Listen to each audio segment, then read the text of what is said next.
Oh, and I'm muted. Of course, of course. It wouldn't be a feedback and friends if there wasn't a little bit of tech issues at the beginning. So, welcome. We're going on. We are live. Thanks for being patient. I actually thought I was live, but was not. So just fix that. And we have some really, really great tunes ahead. We are going to have some really good friends coming on right now. It is myself and Nathaniel Wyvern. But before I roll him in, I just want to introduce what ILBC is. If this is your first time here, we are a channel dedicated to live electronic performance, production, and music tech. And so we are here to build the community, to share information, to mentor you. And eventually we are going to have a contest. We are going to have the first International Live Beats Challenge. That's what ILBC stands for. And I'm really, really stoked to bring it to you. We've got some cool sponsors. We have some prizes. It's all in the works. So just stick with us as we're here to hang out with you. So right now, at the moment, I have my dear friend, Nathaniel Wyvern. Welcome. Well, nice to be here. Thank you for having me, everyone. How are you doing? I'm pretty good, thank you. It's been a nice chill day for me, and like last night's stream where I was jumping on straight after work, so today's not like that at all. It's been good. And yeah, last week I kept having a few issues here or there. They should be resolved, so no more weird stuff this week as in what we started with. Don't say that. So I guess Don't say that. You're gonna jinx it. I guess, but maybe we got it out of the way already, though. So yeah, you know. It's true. I just had to talk for 7 minutes with no one actually hearing me. Yeah, hey, you're better off that way. It's okay. So our first track tonight is going to be Saint Mercury, a regular. We're really stoked to have his tunes again. This track is called Desert Eagle.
that you have. And a lot of interesting panning for sure. Maybe a little too interesting, I think, when it comes to the kick and the snare. I think Evelyn also said that in the chat, but I love panning, and a lot of the time the advice I give to people is to be more stereo, right? But in this case, I think that you need to have something that kind of holds it down, and it needs to be central. Like you know, a lot of people are too mono, but you're a little bit too stereo. I think just with the kick and the snare, I love the panning and everything else, but I think that there needs to be, okay, and people in the chat are disagreeing. Some people love the panning. So, you know, the thing that I always say is like, what if you're playing at a big stadium and only the people on the left side get the snare? So I guess that's like my perspective as somebody who usually makes something and then has to perform it. And I know that not everyone's going to do that. So maybe this is just, you know, for specific listening, but I certainly hope a DJ would notice that before playing that. Natty, what do you think? I mean, well, the thing that stood out to me is... and I didn't do it. I didn't do it this time. I should be working. Oh my goodness. Am I coming through? Of course. I don't. Everyone can hear me? Okay. Hello? Yes. Yes. Sorry. It's okay. All right. Well, I mean, the thing that stood out to me was the harp. I feel like there's a little bit too much resonance in it. The guitars are bleeding into each other a bit, so that every pluck of the harp doesn't quite stand out as much. So that would be the one place to sort of nip and tuck a little bit compared to the rest of your mix, which is fairly dynamic. Like there's a lot of bits that just end immediately when the other bits come in, and your harp doesn't do that, so it sort of stands out there. The other thing I think is that while the guitar sound itself is nice, it's actually a little bit dry compared to everything else. It doesn't quite gel just yet. So maybe have a look at parallel processing some of your reverb and making sure that you're getting that effect, but you know, you can still gain that sitting at the front thing with a little bit more of a space, the same way you've got everything else. And I mean, I'm a bit undecided on the panning myself. I mean, on one hand, I do actually think it's quite a good way of creating a very rhythmic, hypnotic effect. But at the same time, I feel like it would be harder to relax specifically to this because it is going all the way around your head. I mean, it sounds like the sort of thing where if you're playing a video game, sometimes one of the tricks they have is having the soundtrack stereo field change as you move around the space. And this does remind me a bit of that, which would mean maybe for a more general listening version, you would have it a little bit more mono because you're in that one static environment. Yeah, I think so. I think, yeah, like sometimes you can make things however you want. It's your music, but it's just, you know, different perspectives on how that's going to be applied to things. So, all right. Next track up, we have, sorry, I don't know if it's Lacony or if it's Lacony, but I know that her name is inspired by Los Angeles, Colorado, and New York, three of my favorite places as well. So Lacony, apparently. Yes, Lacony. All right, cool, sweet. And this is a track that she made called "Climb for Inches." All right, let's go.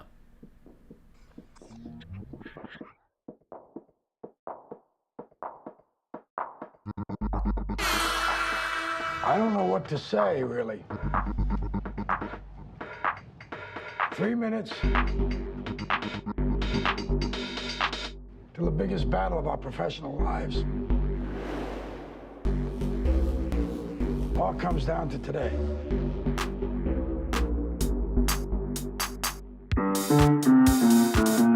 We're gonna crumble.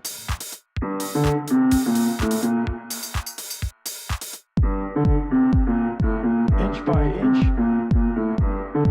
till we're finished. We can stay here, get the shit kicked out of us, or we can fight our way back.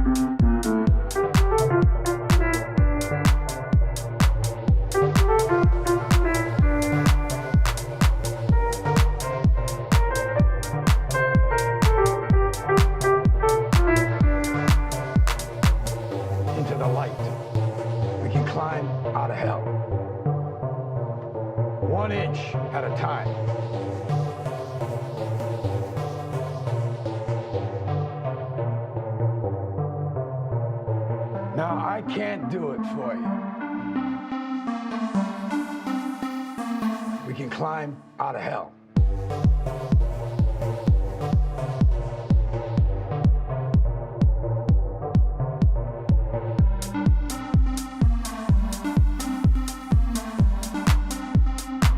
We can climb out of hell.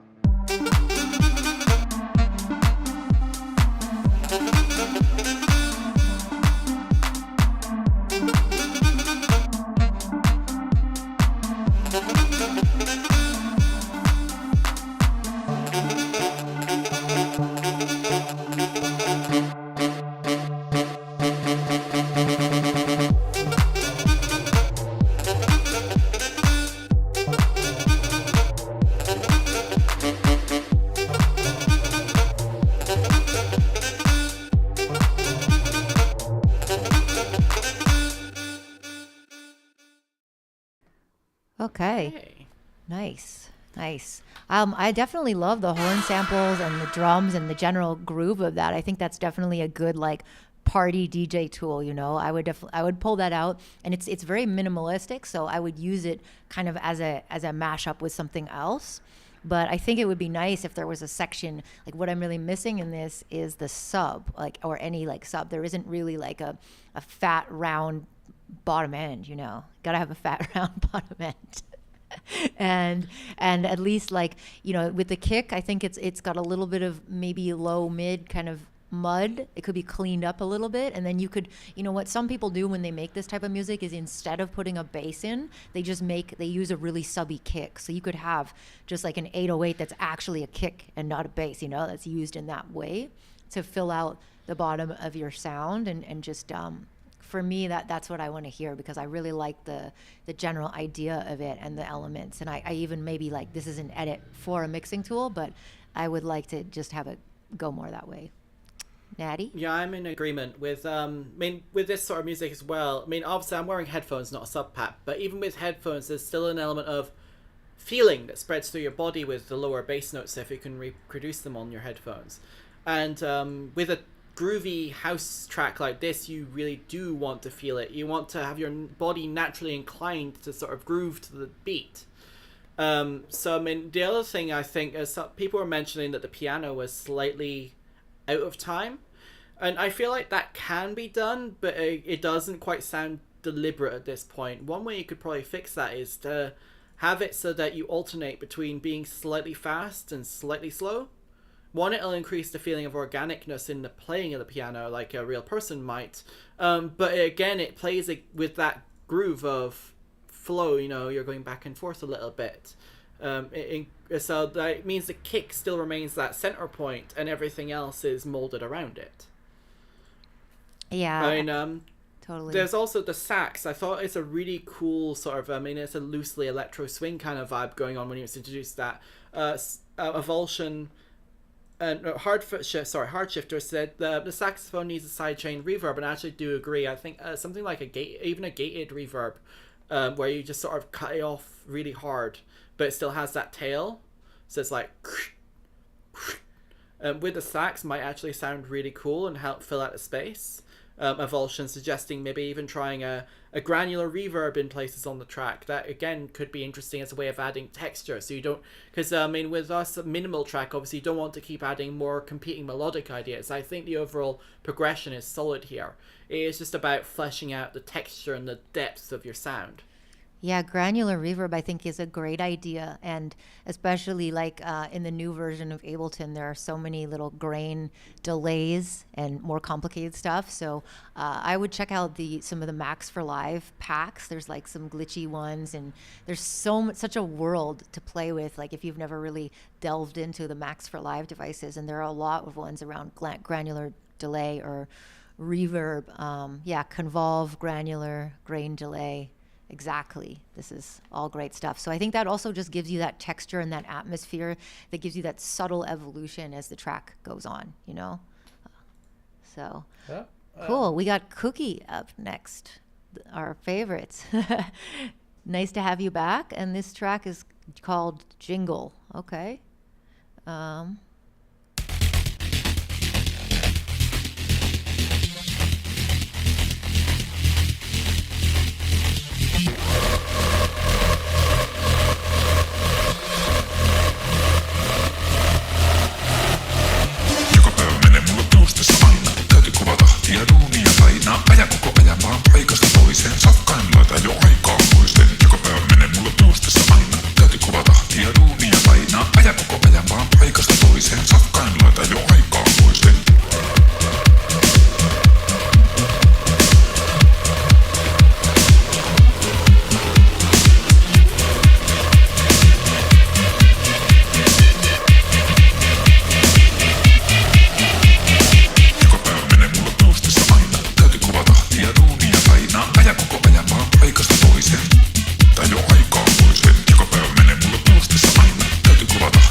is clean. That is so thick, and I'm really impressed because Cookie has been a regular for a long time, and I feel like we've just been listening to him evolve. Don't you think, Natty? Like his stuff has just gotten so much crazier. I mean, I think one of the things I like about Kuki's work is their focus. They're like, that's the thing that's been improving the most. Just really honing down on one really solid idea and then letting that evolve naturally. And this is a really good example of that. We've got some interesting comments here as well. I mean, Enderman says, this is going to sound stupid as hell, but it would actually be really sick with some Mongolian throat singing. Well, first, I'm going to say there are no stupid ideas in this sort of chat where, you know, where the whole point of this is to throw things out there that are worth testing, trying, because sometimes you never know what might be that one secret ingredient that elevates a track from being really cool to being a masterpiece. So, I mean, definitely don't feel weird about something like that. And that would be an interesting example of solving one of the other thoughts that were here. Nick Beman says, I think it could be nice with some sub. I mean, some really low vocal tones would actually fill that gap in a really satisfying way. I mean, Hi, LEMONDOZA. Very... Hi, can you hear me? Oh yeah, you're great. Yeah. Nice. Sorry, I had my computer was so slow. I had to close everything. Wonderful What's to have up, you, everybody. Nathaniel? Lemon is in the house. So excited. Yay, I made it. So good to see you. Your mic is a little bit hot. Maybe you can turn it down just a bit. But other than that, sorry, Nathaniel, continue. I just had to say hi. Thanks, Rags.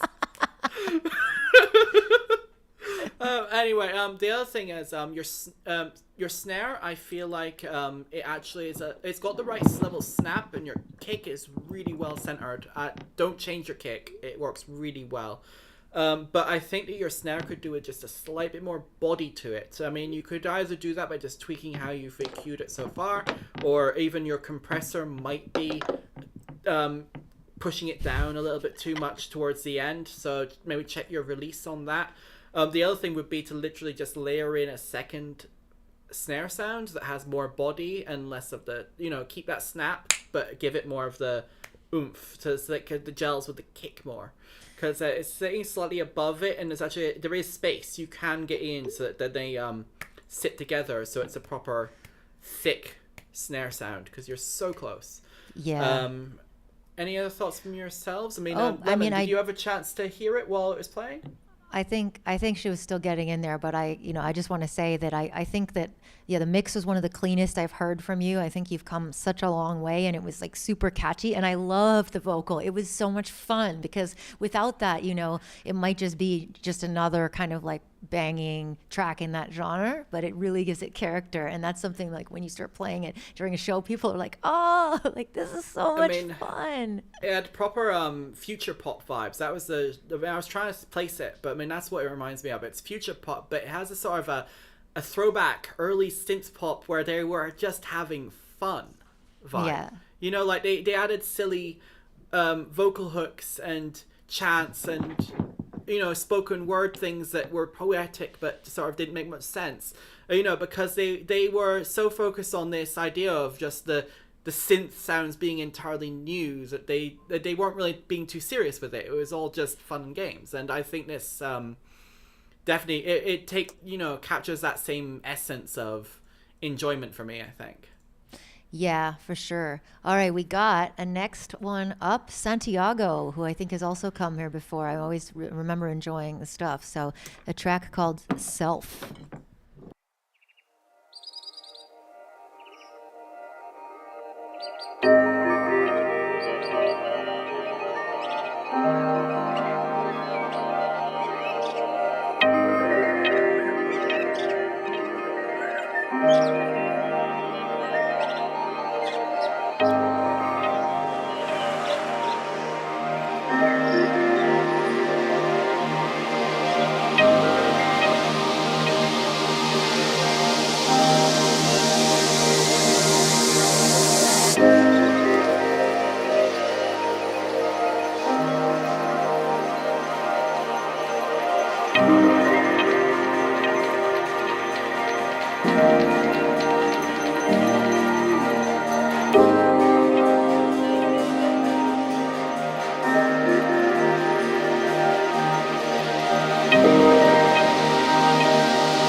is so beautiful.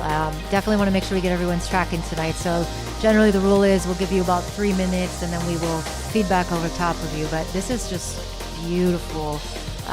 Santiago has done it again.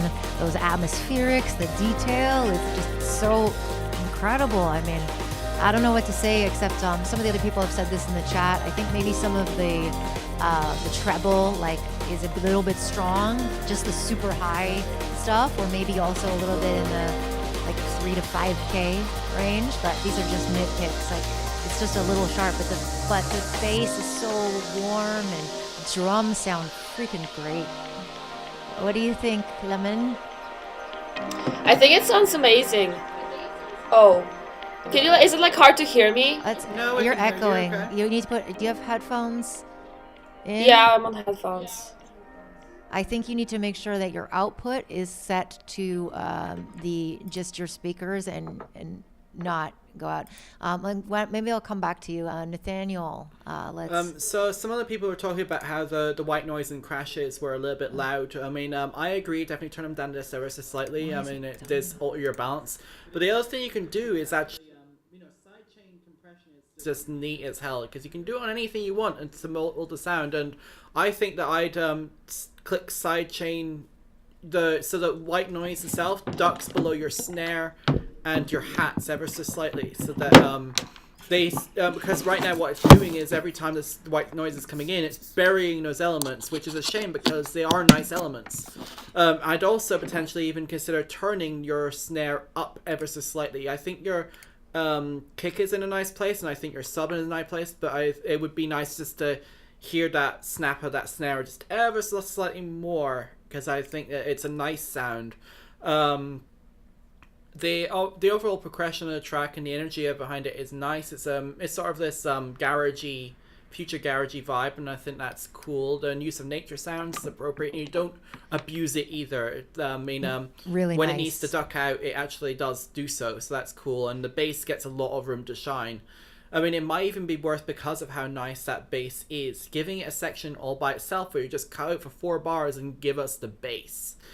So we just sort of, this is bass. Okay. Yeah. Sorry, Anuta. You're good now, I think. Check. Yeah, you're good. Oh, yeah. Okay, so I think it sounds amazing. I feel like drums like not this powerful, but I don't know if it's the audio I'm hearing because it was very glitchy. You shouldn't be. You should be, if you're using the link I gave you, it should be stereo. So you can try Firefox if Chrome isn't working. This is future tech. We love it, but it has its I moments. hear you good now. I don't know. I think it's probably my computer right now. It's being like very slow. I don't know. And I switched to my desktop for this very reason. Yeah, it's crazy because people don't realize, but to compute multiple graphics and then stream them is actually a really interesting process. Like if I don't use my desktop, I actually can't do it. But anyways, we're all good now. We're all on board. We love you, Santiago. That track was amazing. We got Mr. Will Yagi, aka Will Waves, up with a track called Nightmare. Prepare for launch in 3, 2, 1.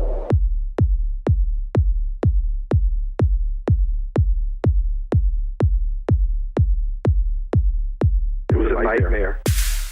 It was a nightmare. It was a nightmare. It was a nightmare.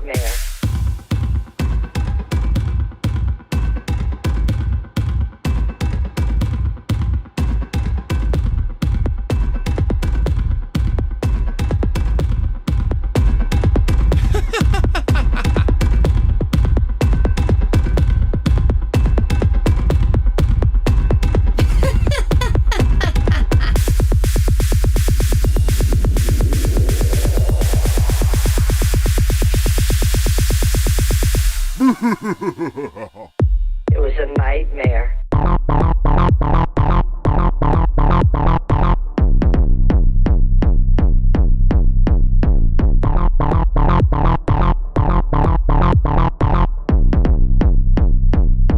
It was a nightmare.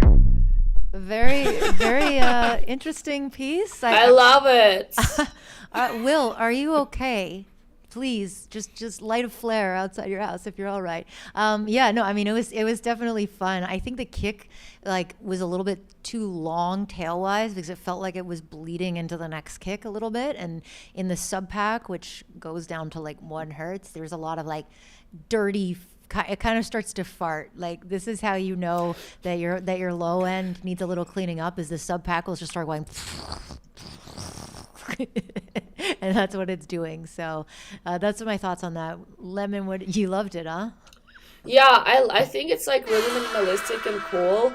I think I would still add some like swishes and swashes, like at the end and whatever. Yeah, like some like boom, boom, boom, and then like some fill at the end besides the laugh.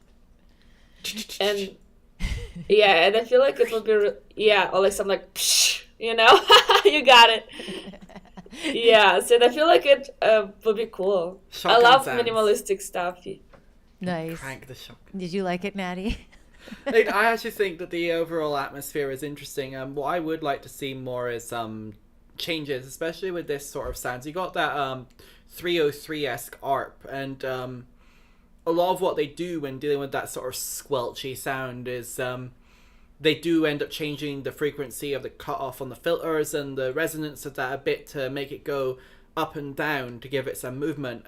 So I definitely think that working that out might be fun to just give it some progression so that it gets more and more intense and squelchy as it goes along. Especially, you know, this is if this is really a nightmare, the one thing I felt that it didn't really convey that. It felt like I was still in cocktail hour at a techno club. You know, where everyone's kind of just chilling, and that's fine, but I mean, it's not particularly intense. So, I mean, if your goal is to have the song reflect the message, the actual spoken sample, I don't think you quite achieved that at this point. So, maybe have a look at how you might be able to add either an increased frequency density in a gradual manner so that it sort of gets crazier and crazier in your ears. You can use stereo delays and stuff to stack them so everything bats back and forth and gets feedback loops, so that then it sort of gets crazier and crazier and crazier and crazier, and then you're like, ah! Because right now I mean, it's like the idea itself is cool, but there's a disconnect between what you're saying and what you're doing. Yeah, somebody, you know, said that sounds like someone laughing alone in their room. It definitely tripped me out for a second. I was like, who's that? Who's that? I thought it's you guys.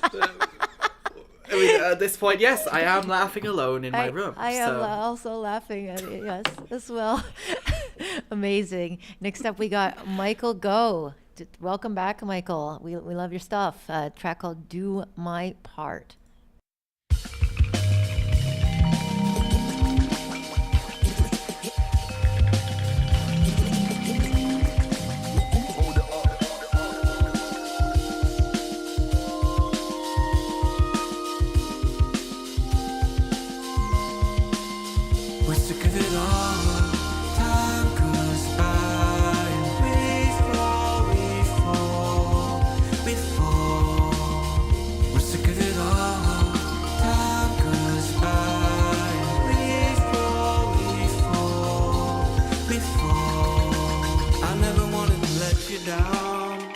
But you left me broken hearted on the road. If you call me, I'll turn around. But we left our dreams for whispers, chains, and our own shadows.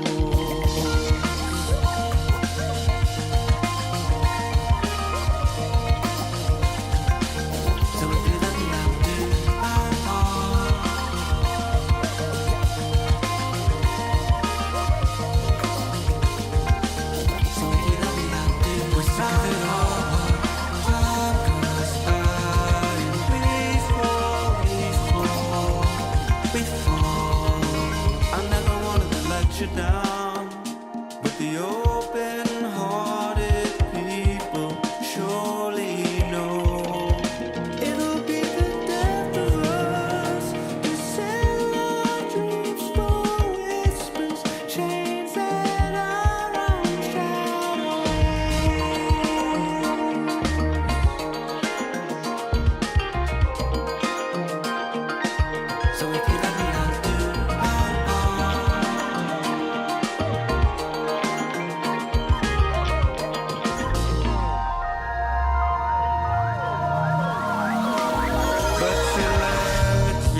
loved no one like this.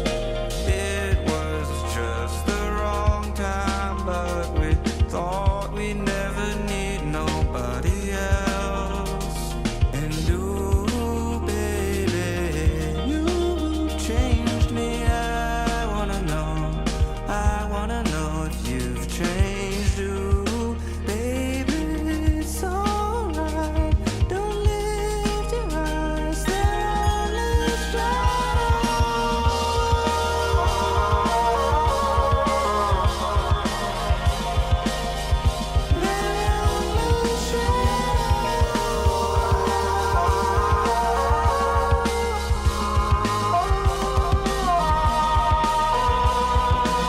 Cause you let your hurricanes burn, and you say you never loved no one like this.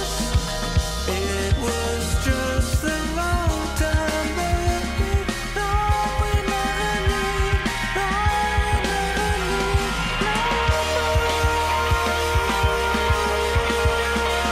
This is a really nice piece. I really love this feeling that it's giving me. It's kind of this euphoric, like 70s kind of wash it over me vibe. I love this falsetto vocal in the last part. It's really sweet stuff. I've enjoyed it a lot. Natty, I'd be interested to hear what you think. I know that stylistically this is close for you. I mean, I actually do really like it. I mean, there's another musician I know called Twano who actually makes similar stuff. So, I mean, I hope that it'd be really cool to see the two of them someday collab, because I think they'd be a really good match. But aside from that, I think with this song, it'd be nice if you could drive the vocal volume a little bit harder. It's one of those cases where the vocal itself is really loud, and if I listen, obviously, yeah, I can understand everything. But I do feel like you're just being a little bit conservative with the volume there. You could drive it up another couple of decibels and it'd be just fine, and it would make it just that bit easier to understand what you're saying. Because right now you've got a lot of stuff happening around your track, and I do feel like in places it is getting lost a little bit. So just a smidge. It's okay for your vocal to be more prominent. Yeah, I agree. I was gonna say that, like, there's a lot of lovely sounds and a lot of them are very soft, so it's almost like you need some contrast. Like when you're cooking a dish, you need like sweet and salty, you need acid and bitter, you need a balance of tastes. And I think that there are so many beautiful, soft, dreamy elements that I would like to hear one thing kind of like punch a little bit more. You know what I mean? Like maybe the drums, maybe even just like playing with sometimes side chaining those rides, because they're really like powerful and they kind of overtake. I don't know. What do you think, Lemon? I feel I love it. I think vocals need some more like reverb or like a little bit of EQing and stuff. But I love that I can understand everything. Also, I did think about side chaining the kick more, because I feel like I don't hear the drums really well. But overall, I love it. Like it sounds super cool, I think. The actual textural palette is fantastic. I mean, it is a very, very lush vibe, and do whatever you can to preserve that, because it is the charm of the track. Yeah, exactly. But just something more angular would be great.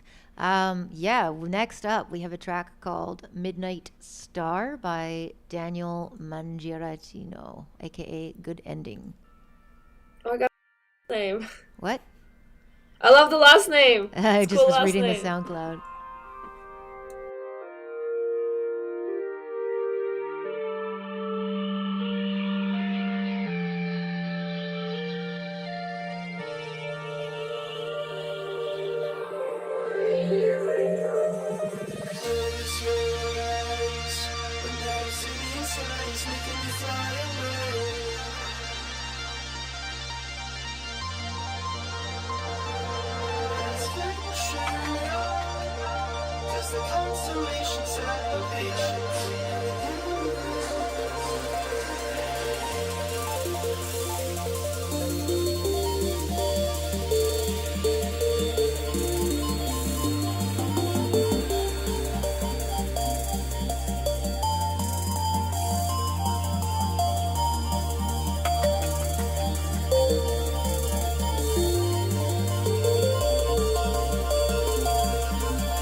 It's all getting out of hand. They all think we can't. Does that mean that we don't try?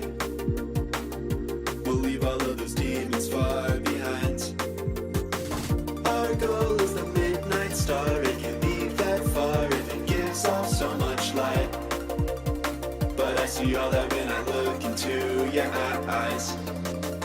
It's fine if you're terrified. You can leave your doubt to the calm night sky. I promise that your dreams will never die. Cause your wings are spreading, and I know you're ready.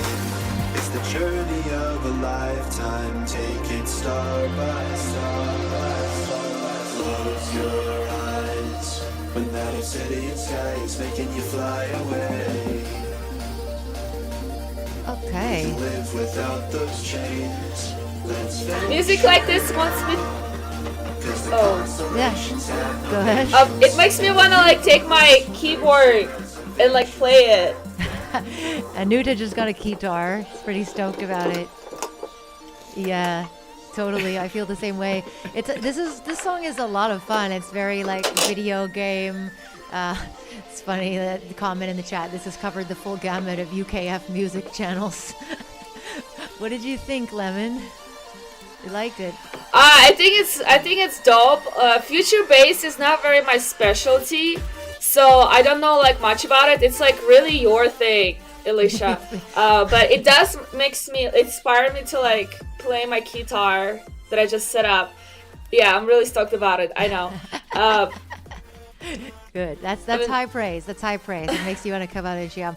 Yeah, I mean, I think the only thing for me is that it there's a little bit of a flatness. So that can either be like over compression or just maybe compressing and maybe minding your envelopes. Like, sometimes a good way to make your drums snappier is to actually like lengthen the attack on the compressor that you have on your drum bus, because that can give you like a little spike up and create like this is a way of creating punchiness. So I think that like it's not that it's not punchy in itself, but it almost sounds like it's in a box, which makes me think that maybe it's just a little over compressed on each layer, and then it doesn't have that like push and pull quite as much as I want it to. You know what I mean, Natty? Like it just sort of, it felt like it was a little bit not three-dimensional as much. I mean, for me, Rags is making me laugh as well. Red sweater vibes, apparently. Well, red turtleneck sweater, specifically. But, I mean, for me, I think that the overall sound choices, apart from there's a bit of a weirdness with some of the white noise and the saw sounds, which I definitely take a look at that. Perhaps, rather than having your white noise as a constant sweep, gate it to your sawtooth stabs so that they're in sync with each other. It'll help clear that up. But the other thing was your first drop, it didn't feel like a drop, it felt like a breakdown. I mean, I think that when you get that much build up, it makes sense to use that opportunity to go wild. You got a lot of that stuff happening here in the background, we can hear it, where it's sort of more drum and bassy, and that's really cool. But I mean, you have a moment there where you can go really, really heavy, and you don't take it. You just immediately sort of plunge us down into this sort of darker tone, and it's not that that doesn't work in itself. That section is nice, but it isn't in line with the expectation of the build up.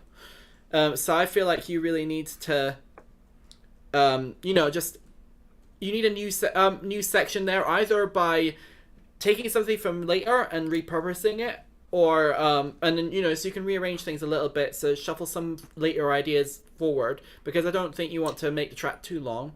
But that specific bit is the moment where I went from sort of really enjoying the build up to, okay, I don't really know what's happening anymore. And then you got back into it, and then everything else sort of follows logically. So, I mean, it's not your tail end that's the problem here. It's just that one bit where you go into your first drop, where, yeah, it's not quite a drop at this point. It's more like an anti-drop. And I don't think that's what you were intending. I mean, I don't know whether I'm wrong in saying that. Be nice to have some confirmation on what you were trying to do there.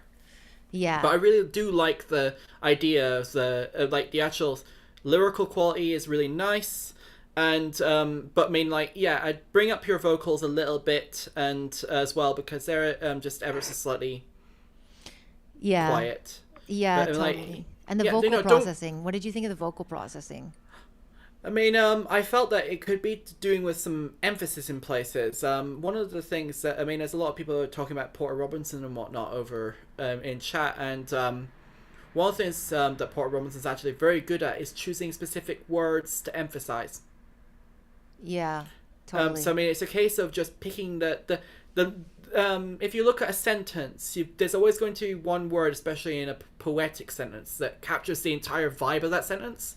So you got to sit there, look at your lyric, and say, okay, in each of these lines, in the most powerful bits of my song, which is the thing that conveys the entire meaning, and then emphasize that. You can use vocoders and chorus and all these kind of things to sort of play with that stereo field.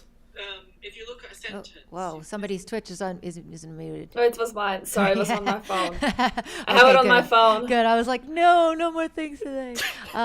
Cool, sweet. Sorry, do you have something so else? no, you can you can have use your lyrical intent to guide your technical intent.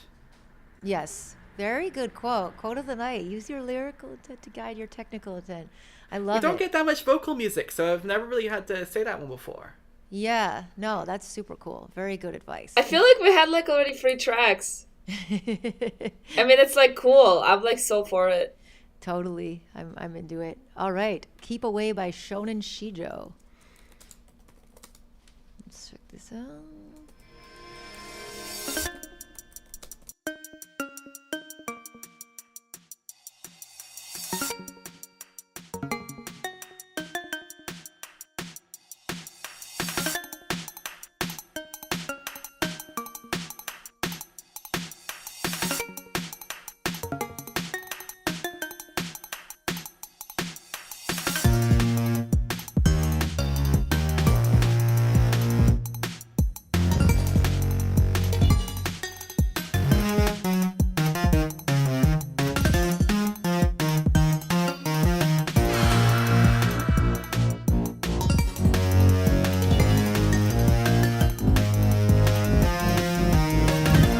Are you feeling high and squeeze blood from my diamond? I got these stacks because they're mine. Them will take my whip and the horizon. It's not a face, it's just a vibe, man. You keep me leaning on this light, then you talk to me like I'm your best friend. I don't remember you being there in the end. Feeling heavy like a stone throwing. Momentum kept get the ball going. Instead of slap, I keep stoning. River slapped, I'm still blowing. Hey, your breakfast, I'm a diva. Gonna buck off, smoke some reefer. Got a corner for the meter. Slap it in and then just leave her. Keep away. I shouldn't tell the end of the clip, so keep away. Smoke as it goes the way that it hits, yo. Keep away. Breathe this fire while it's lit, though. Keep away. If you're my homie, come get a rip, bro. Keep away. I just love you, all the bits, though. Keep away. Unless I know you, don't ask for shit, yo. Keep away. I'm trying to make it all legit, so keep away. You can't even cover your lips. Let me tell you, if you had it, you could. But you don't, so you can't, so you forget it, you should. Go away now, as nothing returns. I'm crying, and you listen to learn. I'm tired of your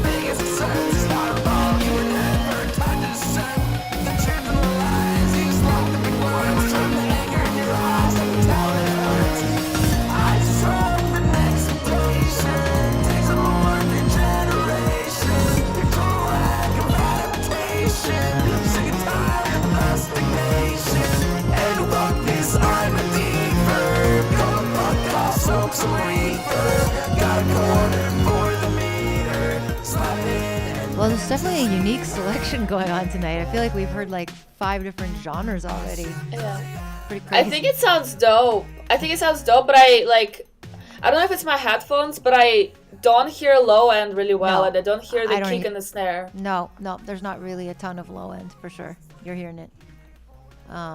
Yeah. Yeah, it's a very hyper pop track, this one, and I think that is a case of just nailing the engineering side for this track, because I think the overall progression is really solid. The actual choice of instruments themselves is really nice. It gives a lot of that upbeat energy, and that's really cool. But it is a case of probably doing more referencing. That would be the move here, I think. Find a couple of hyperpop tracks that you really, really like, and just copy them. Your arrangement is unique enough in itself that it can stand up to aping someone else just a little bit, I think. Yeah, and I think there's also like a lot going on that's sort of competing. Like my ears are getting just a little fatigued. I think that like panning bell kind of sound is the best one that you have, but some of the synth and the vocals are sort of sitting in the same range, and they're kind of getting in the way of each other a little. Like just a little bit. Like my ears are getting fatigued because they're confused. So I think you have to do some. We always say this on the show: dynamic EQing, and sidechain that. Like just really take turns with your elements, or take turns with the EQ on them, and that's what sidechaining is good for, right? It's not always for compression. Sometimes it's for EQ. Also, this arrangement is a little long. I think it could have ended like around the 4-minute mark, and this last part wasn't totally necessary. Again, just my opinion, but I think that if you tighten it up a little bit and just cleaned a little bit more space, I'd be able to really feel the impact of those vocals. And they are harsh, like some other people said in the chat. They need a good de-essing, which is also dynamic EQ. Fun fact of the day. So Valksen Music here says hyper pop songs keep it short, TikTok format. I think that's while it's Like always, 6 seconds. well, not quite, but I think it's always a weird one to say cater to a market. But there is a value in succinct expression, yeah, and yes. being willing to explore how far you can optimize an idea is actually a worthwhile skill to learn. Oh, guess who's up next? We have our friend Imagine. This one is on fire. I already know it. All right, let's go.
always a pleasure. Imagine just like party in a box, and the cat is loving it.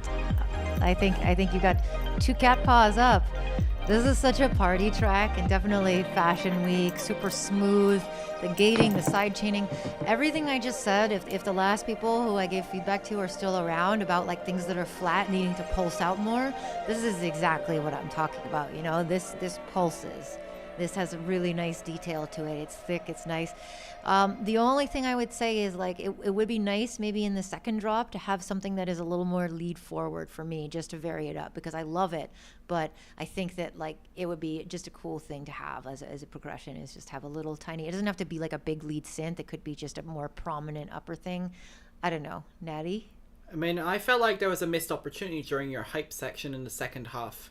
You had this really cool gated lead up where it's like di, di, di, di, di, di, and then you go back immediately to the original sort of softer ARP sound where it's like I would really like to see you use that as a chance to really switch that sound up in some way, make it slightly more dominant. I mean, it would probably solve Isha's complaint too if you you had that neat build up and you didn't play into it. Yeah. So I mean, I think that would be the key there. See how you can take that kind of sharper pattern. Rags. I think it's dope. Like, it sounds really great. It's mixed really well, and I think like when you're mixing a track and when you're like arranging the track, ow, my cat just clawed at me for no reason. Like the test, if your head is like not bumping and if you don't have like a feeling where you want to dance, then you're doing something wrong. But I did have that feeling, you know. But like whenever I'm producing and I'm like, okay, can I dance? And when I'm playing a song for people and they're like, okay, I'm doing something right. So that's good. Yeah, totally. Oh, Evelyn put a track in. This is probably going to be filthy.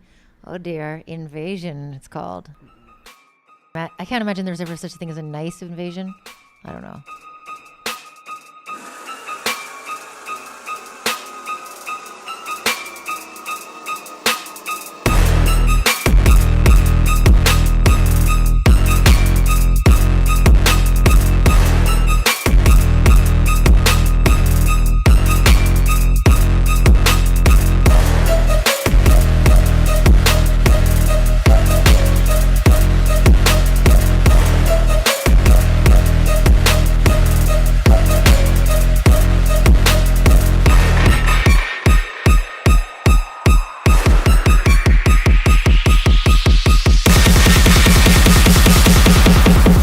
It's a motherfucking invasion.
totally woke me up. Yeah, you're just getting your day Thank you. started. Nice. Yeah, but I think it's dope. It's like really high energy, but I think like there's like a lot of tracks like that though. Like you can totally do some variation within the drop, and like I love it. It's like loud and like it woke me up. It makes It's very all right, loud. and I would change that sample though, like this the invasion thing, because I hear it like everywhere. You know, like maybe like some different sample, because I mean I don't know. Maybe reading people still like love it and stuff, but I feel like it's just like used way too many times. Okay, Other Evelyn than says she's waiting for a rapper to put vocals on this, so maybe it's just a placeholder. oh yeah, that would be really dope actually. Yeah, that would be super cool. Other than that, I think it's like a little too distorted though, like in the, or maybe it's over compressed in the drop, but I don't know. I love it. It like woke me up. It's good. Gave me like some blood flow into my brain. That's a good feeling. Yeah, we were both riding the rail there in case y'all didn't Yeah. notice. Oh, I I forgot was to about turn to off. break the rail. Yes. Yeah, it's so flames that the flames were stuck on. Natty? All right. I do have a few thoughts, mainly about the actual composition of the song. I mean, there were a couple moments where you have all these really nice downward slopes in your track, but you never really have any upward ones leading into your drops, and I feel like that could happen in a couple of places.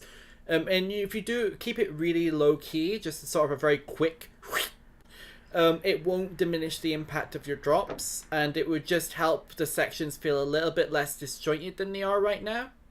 Because there is it would be nice to have that bit of bleed through.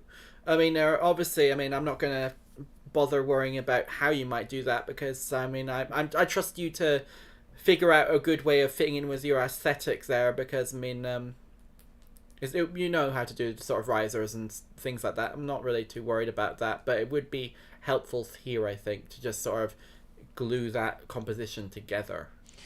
Yeah, agreed. I mean, I really loved, I thought it was nice and thick though, and it was really like, even though it was really loud, this is going to just slay on a stage. Like that would just, it would absolutely slaughter everyone in the best way possible. So definitely one of my favorites, one of the more like, it's dancey. And oh, with that BP saw sound, I think it's time for plug-in of the week. Dun-dun-dun-dun-dun. So we usually do free things here because we like free things, because free things everybody can get. So this week, our favorite new free synth, Vital. So why is Vital so cool? Well, I could go on and on about it. This is not a production stream, so this is just a little quick thing that we do, right? It's got all the functions of a regular synth, but it has some other really cool features, including the ability to display frequency units in semitones instead of hertz. And so why is that important? Because when you're setting a cutoff filter, you can actually musically tune what pitch that filter is at, right? So you can actually automate like anything you want to like a semitone or to a note. So I can't see my second screen very well, so let me just lean over here.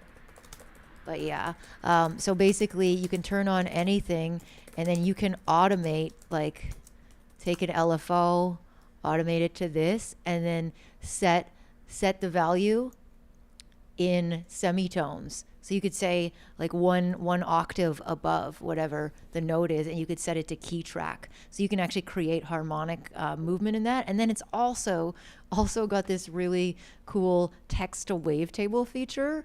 And you can do it in a lot of different languages, including 3 versions of English: Australian, UK, and US, Brazilian, Portuguese, Russian, Slovak, Spanish, Swedish. So you can actually just generate really cool vocal wavetables. So Can you test it saying Australian? Good day, mate. All right. I will see what it does. Good day, mate.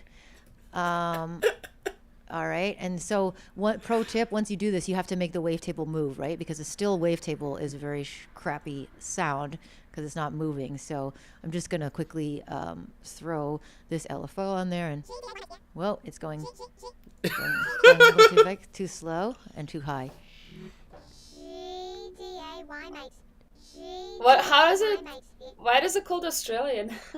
It's Well, it's talking in an Australian accent. You can also do it in like different types of. Australian Alvin and Chipmunks. Yeah. Seriously, it's better. You have to kind of figure out how to phonetically do it, but let's see.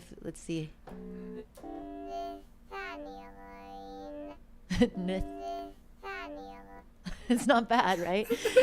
Australian aliens. Yes. Anyways, and no, I mean, this is a free synth, and with the paid version, you can just do more of these. With the free version, you can only do 5 text to wavetables a day, just because it has to run data through servers. So that costs money. So that's why they give you more if you pay for it. But you can still do it 5 times a day for free. You just have to think carefully about your decision. Different Australians. Australians. All right. We'll do one more. Okay. Go away, wavetable. I wonder if I could combine it with I've got access to a couple of different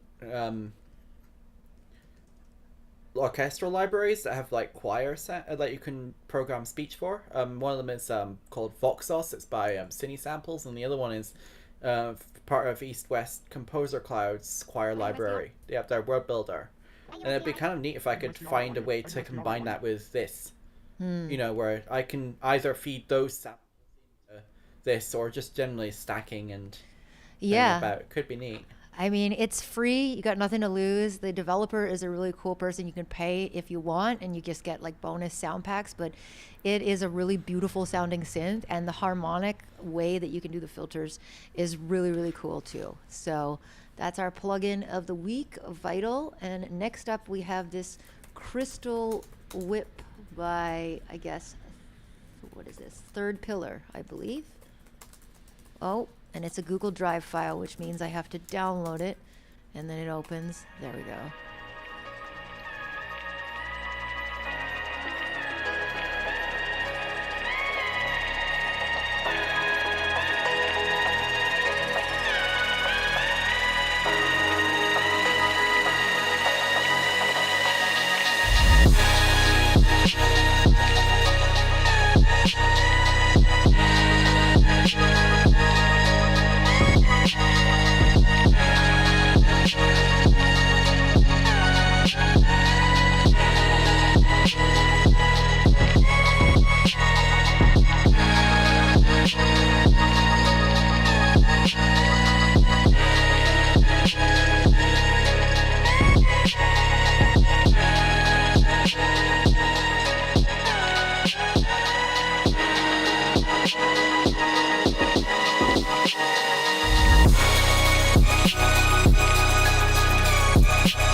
Such a nice rolling, like this is just like relaxing, but still engaging.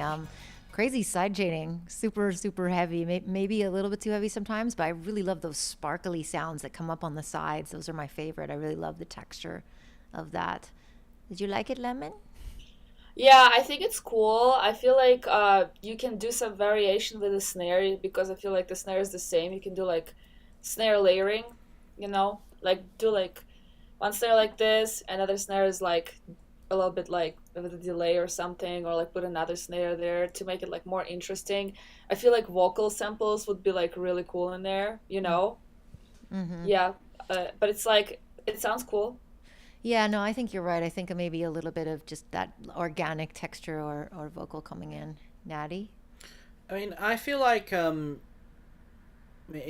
track this kick is really distorted, and not much else is. So it kind of feels out of place because of this. I mean, but I mean, it's not necessarily a case of ditch the distorted kick, because I mean, you can make that work, but it'd be a case of maybe playing about with how aggressive you make everything else sound occasionally, so that then it's like the kick is just leading up into that like more edgy sound. I mean, like everything else is just so smooth sounding that it does feel just a little bit off. Yeah, good And thoughts. yeah, I'm not sure entirely how you might do such a thing, but I mean, it would be worth looking into trying. So, I was wondering how can I follow all these people? Because like I was like, do we send like links here? Because I want to like check those artists out. Yeah, yeah. In the same link that people put into the feedback queue, I mean, it links to their SoundCloud or something. But yeah, please, if we're playing your track, post your links in the chat. We are here to promote you. Yeah, so Nespin West said that really like the atmosphere and background, just the drums are not fitting. So I think it's similar to what you said, Nathaniel, about like the kicks sort of, and other things being a little bit out of place with the rest of the soundscape. So yeah. Yeah, send the links. I'll follow you guys. Yay. Amazing. Yay. Oh, we got hard shifters up next. You know what that means. Oh, I think I'm ready.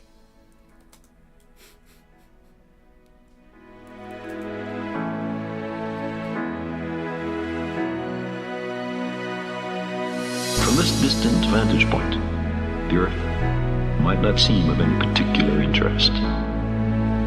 But for us, it's different. Consider again that dot. That's here. That's home. That's us. On it, everyone you love, everyone you know, lived out their lives.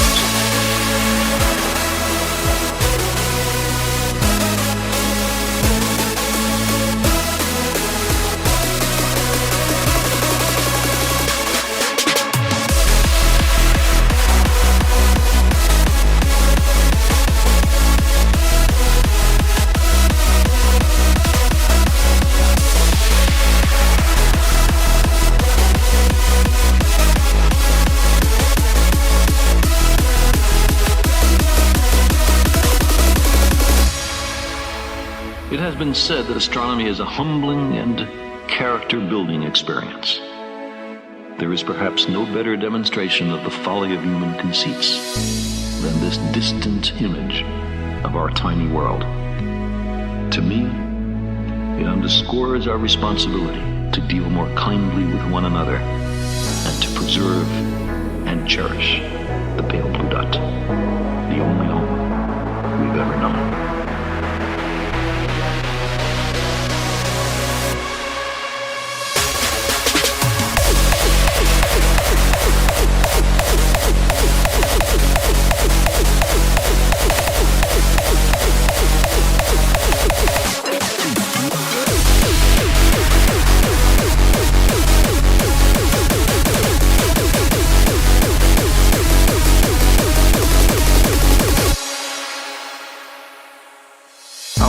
Posturings, our imagined self-importance, the delusion that we have some privileged position in the universe, are challenged by this point of pale light.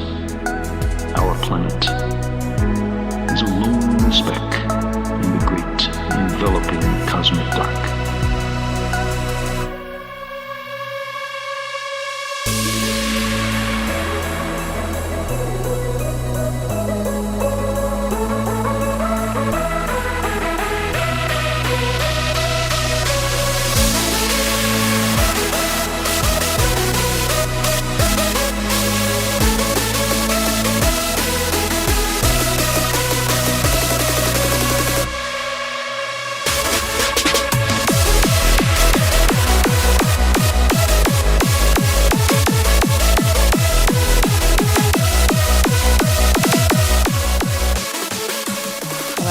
surprised. That track took a huge left turn, like a third of the way through, and everybody just woke up, huh? I'm not definitely out of my depth on this kind of music, I think. Nathaniel, I'm going to let you go. I mean, I'm not a particular expert of hardcore either, but I mean, obviously this is a whip, and you can tell there are a few gaps in the production here or there. But the overall idea is solid. I mean, it's really just a matter of deciding how much you want to fit with the pack of other hardcore and happy hardcore songs, or go your own way with your sound design, I think. Because that's the hill this song will die on. Because, I mean, like, you... especially if you're going to play the first drop straight, you could use the second drop for an opportunity to really change it up. And that's a question of, you know, how far do you want to break the rules when doing so to make the track really hit hard and stand out. But I mean, like, I can't really tell you how to do that because, I mean, you know, it depends what sort of audience and crowd, and whether this is for your own sets or you're wanting someone else to place it in a specific way in theirs, you know, until I know your intent, it's really hard to make recommendations on that way beyond I say something needs to happen. I'm just not sure what. Yeah. Anything to say, Lemon? I think it's cool. I like it. Gives me like nostalgic feelings and stuff from my early EDM days, I guess. I think the kick is like there's too much what's called that resonance. Right? Yes. Resonance. Yeah, I think there's a little bit too much of that. Maybe like turn that down. Otherwise, like I think it's cool. Maybe it's a little bit over compressed. I don't know though. Yeah, I think so. It was quite over loud, but somehow a little bit less punchy, I think. But yeah, I mean, I like the harder parts of it because I think sometimes the happy part of it is a little too happy. The hardcore is a little bit too hardcore, but of the two, it just kind of it works for me when it drops hard. But I do want a little bit more tiny turnarounds, variations. I don't know if there's room for what we call ear candy. You know? Oh no, let's drink again. Drinking game every time we say ear candy. I know. So we'll have to start our own bingo board. Seriously. Next up we got Yeats, whose SoundCloud is the Canadian dude. This track is called I love that. Moment.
That's an interesting switch up there. I like it. Yeah, I think it definitely needed to happen. It probably happened ever so slightly late.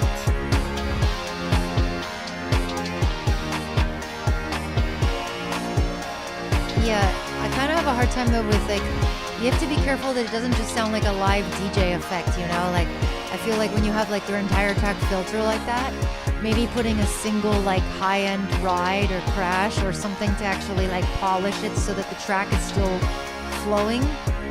So, because I actually really like this tempo change and I like the variety and the idea that it adds, but I think that it wasn't necessarily like refined in the way that it executed.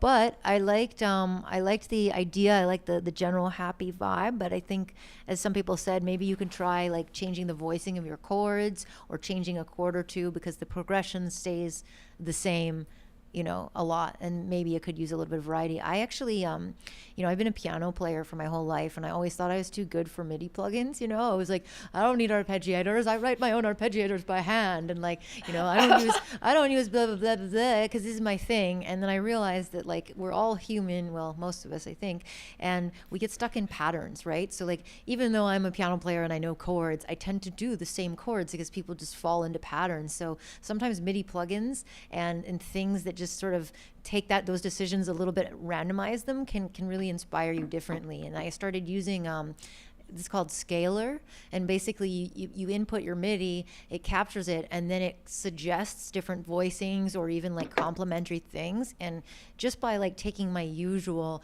and changing a little bit out, it broke me out of a lot of patterns. So I think that sometimes trying plugins like that can get you a lot of inspiration. And yeah, like the low end was not quite hitting for me. I didn't really feel much on the sub pack. I think that maybe just doing some like bus compression and just getting some like something warm and low to go with that really cool like 80s shuffly feeling would be super cool. And was anyone else just hearing like Odessa with that little da, da, da, da, da, da, da, like that kind of thing? That's what I was hearing the whole time. I mean, I'm not familiar enough with their catalog to have established that as a trope of theirs.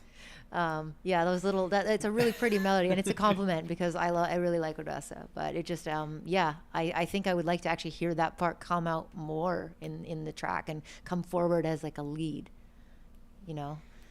Yeah. I feel like some ear candy would be cool. I feel like it sounds a little linear. We got a drink again. Huh? Ear candy. Every time we say ear candy, we have to drink. Sure. That's funny. We have to. Should I bring my vodka? I think I was. If you will, I will. I mean, I think that would turn into a 18+ stream or something. So no, hey, if Twitch can have girls in bikinis selling squats, licking mics, and selling their farts, we can certainly have a glass of vodka and wine on the stream. I think it's okay. Shots. Yeah, I don't know if I have shots. I think there is some vermouth. It's 5 o'clock somewhere. I guess you're right, Imagine. It's 5 o'clock somewhere. All right, amazing. Actually, well, next time we should make it like a party, though.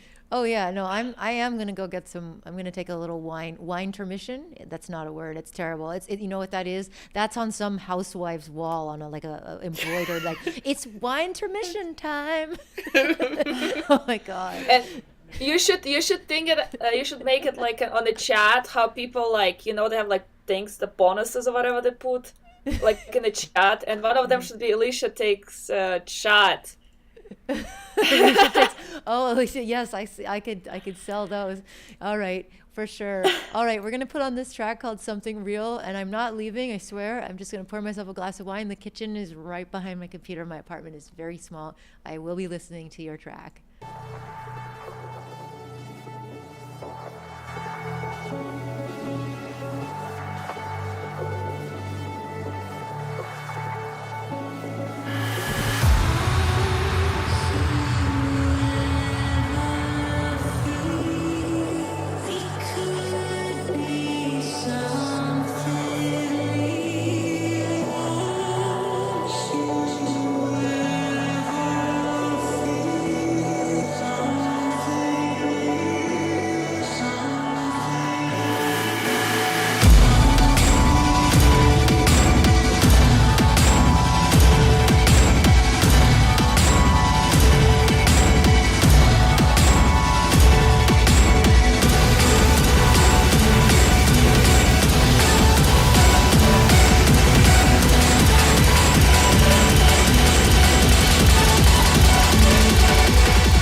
very, very big and soaring and very epic idea.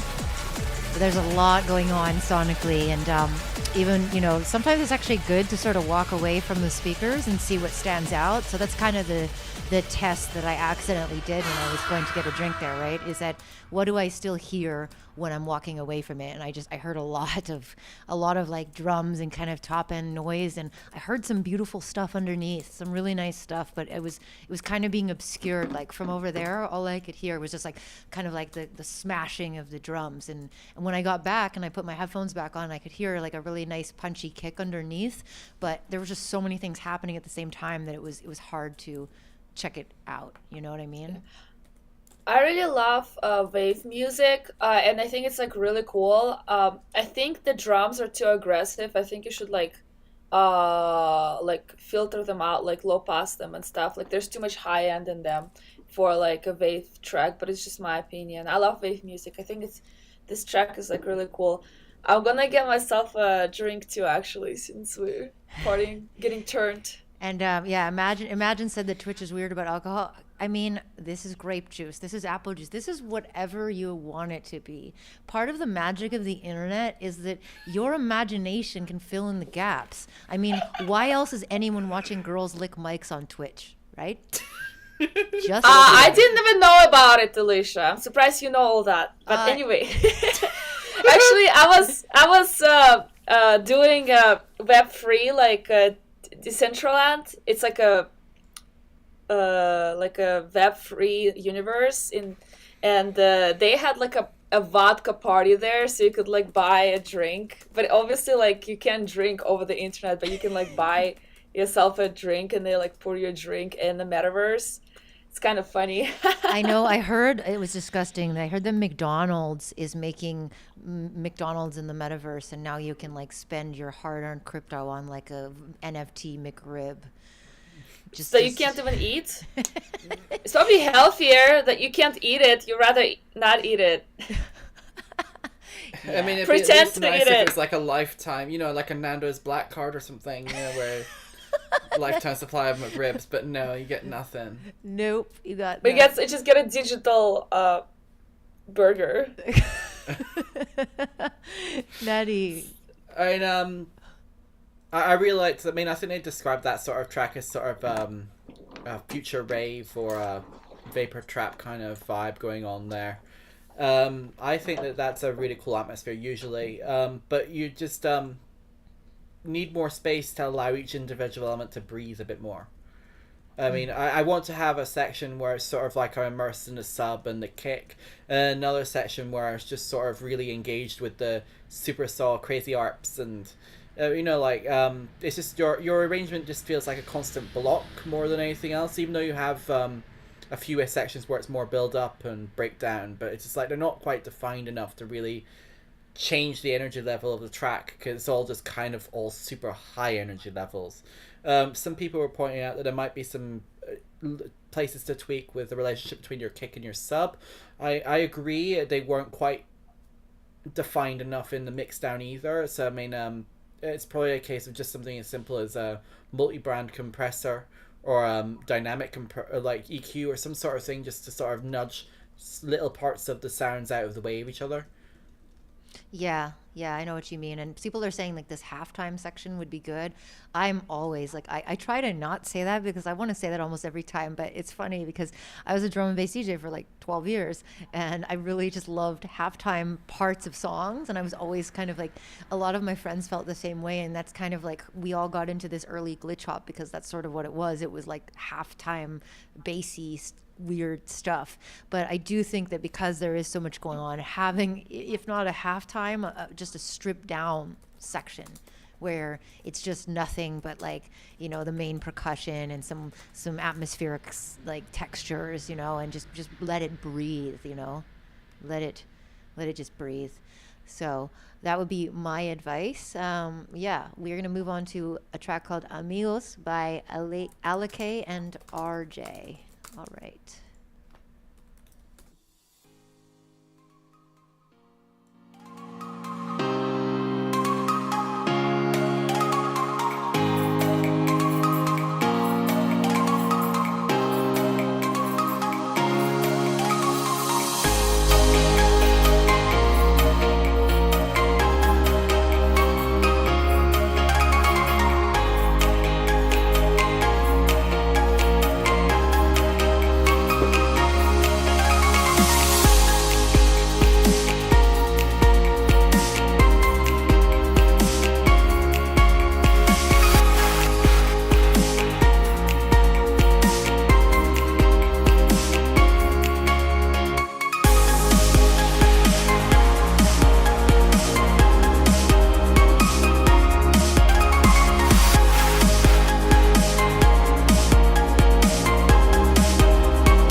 video game. And that is, my dear, that is exactly what it sounds like to me as well. Really nice. Like, the best thing I think about this track is just how clean and warm all the sounds are. Like, they're all very pleasing. There isn't like scratchiness or irritating parts. Like, it's really round and pleasant. And yeah, it feels like I'm winning because of the positive thing. But as some others have said in the chat, I think it could use some more variation for sure, just a little bit. Some of the melodies seem a little bit basic. Again, I would say, if not scalar, there's so many other, like, I don't know what DAW you're using, but in Ableton there are different MIDI plugins that can just mess with your scale. There's a really cool plugin I'm going to profile in a few weeks or so called MIDI Evolve, which is a Max for Live device, but essentially it like evolves your MIDI for you. But if you have trouble kind of evolving your own melodies, there are just so many cool plugins that will give you a little kickstart and get you inspired. And I think that just doing a little bit more variation on that throughout the track will keep the energy and the tension going, because I think it got to a really good place, but then I wanted it to go somewhere. You know what I mean, Natty?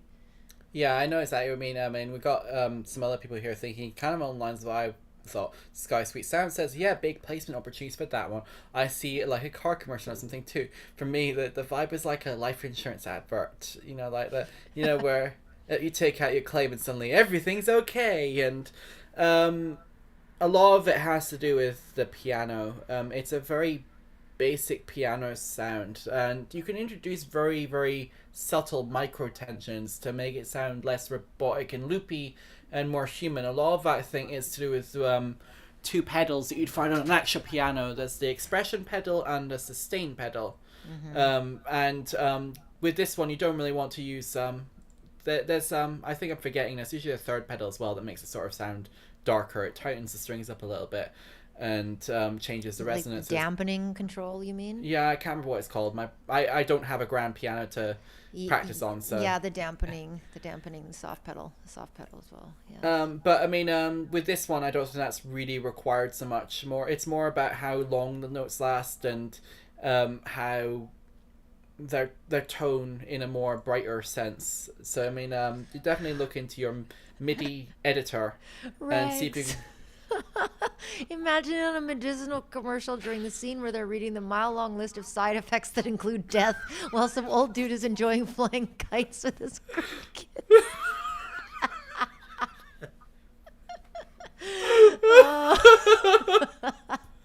And then I love Spindling just shot back and said, "How to immediately tell that someone lives in the U.S." Also, I mean, this is more of an example of what not to do. If you have, when it's an interesting video, if you have time, go look up. There's a video about advertiser music or by Tantacruel. I'll see if I can remember the title. But he basically talks corporate. It's basically corporate music or something. Corporate music. How to compose with no soul. Now, I mean, obviously, I'm not going to say your music has no soul, because I know you're putting your heart into it. Because that's not what I mean at all. Yeah, that's not what I mean at all. But I mean, it's basically, I'd say use it as a guide of tips of things to continue enhancing your... We didn't even vote for when someone's really mean, but no, I wasn't meaning to be mean. I'm not saying your song has... No, you're not mean. It's just taken out of context. Taken out of context, that sounds so wrong. But... but yeah, I mean, if you want some ideas of how to spice your thing up further, go look at what he's saying is bad, and see if you agree, and then do the opposite. You know, like use it as a how not to guide, as an inspiration for, okay, well, if that sounds too bland, well, what if I did this instead? And see if you can apply it to your piece to add that spice in a way that keeps it still this sort of casual vibe. You want that to maintain. I mean, that's obviously the point of the song. That's fine. But it's just like, there are lots of little tips and tricks that they don't use when they're making filler music. And by being aware of those things, you can avoid those pitfalls. Yeah. That was kind of the point I was getting at. No, it wasn't Trez. But otherwise, you have no soul. Oh, next up we got Cafilo with his track called Tropical.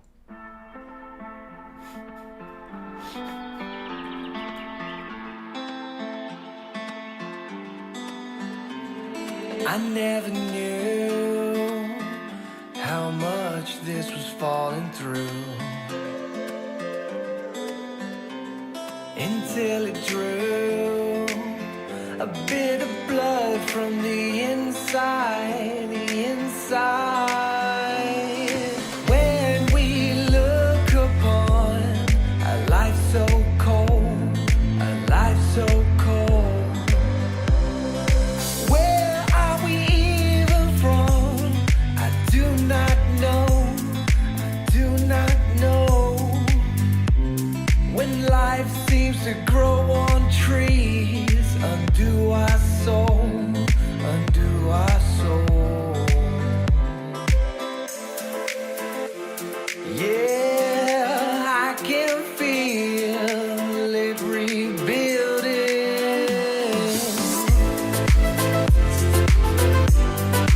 Tropical.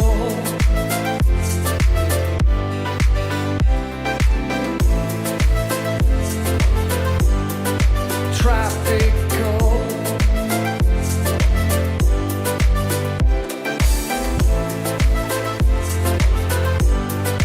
Tropical sensation.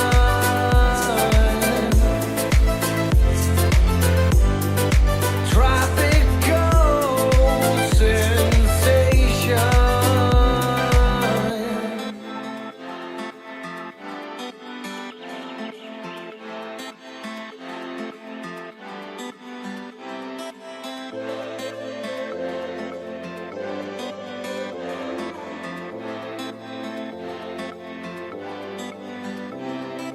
Can you feel this? Tropical. Can you feel this? Tropical sensation.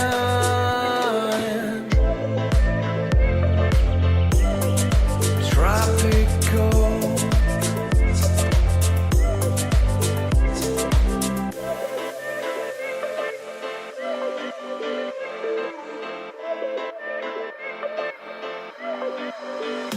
When we look upon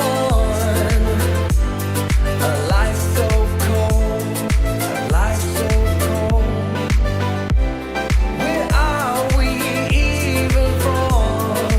I don't know, I don't know.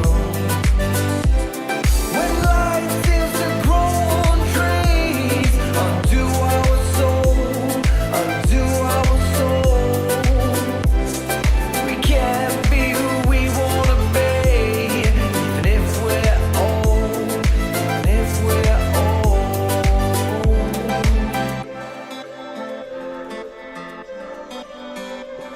Very, very nice. Makes me feel like summer is coming back again. I love the guitar. The sidechain guitar definitely is super nice, head bopping, and the vocals are really nice. Kafilo, if you're here, I would love to know, are they yours? Where do they come from?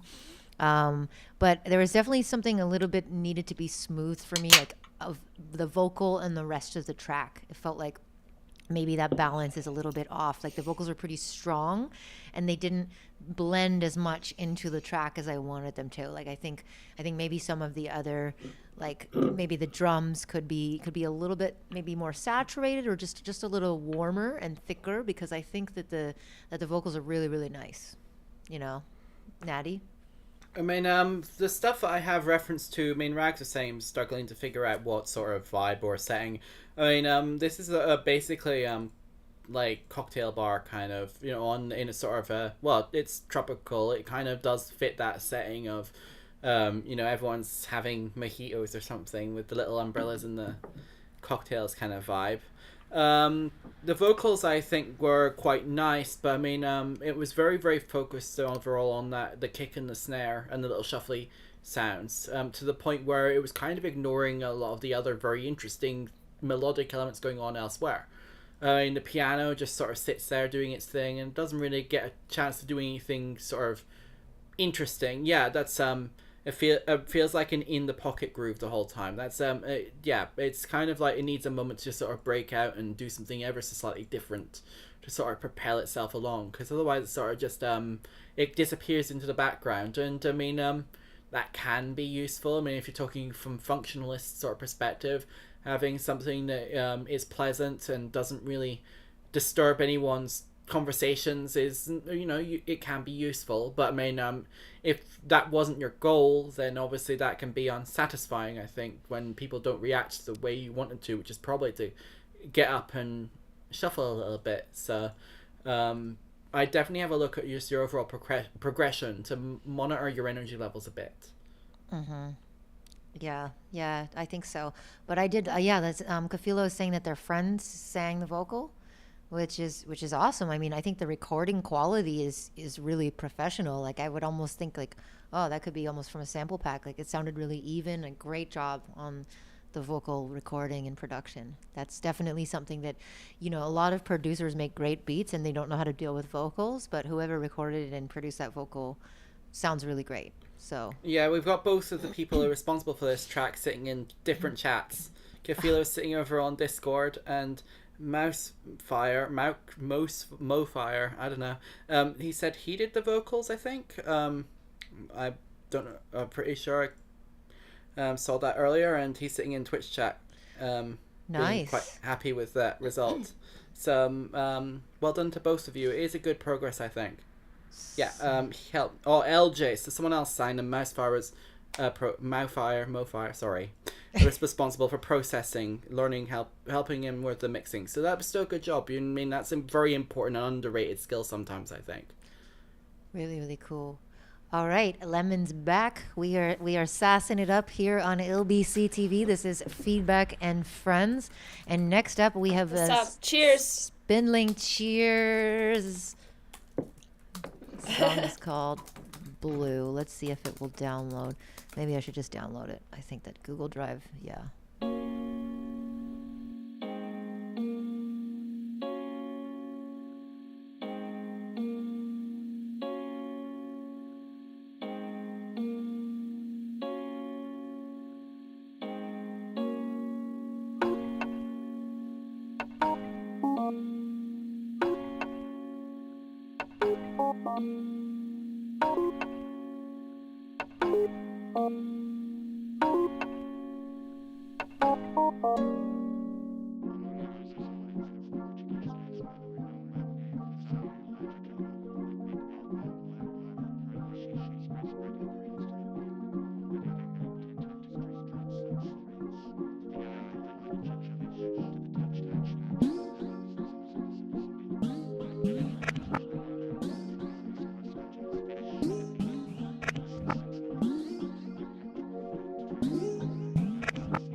Finally, adorned in red ribbons and dressed in velvet and silk, golden angelfish passed before our eyes like Cortez in the paintings of Veronese. Spurred gilt-heads stole by with their swift caressing fins.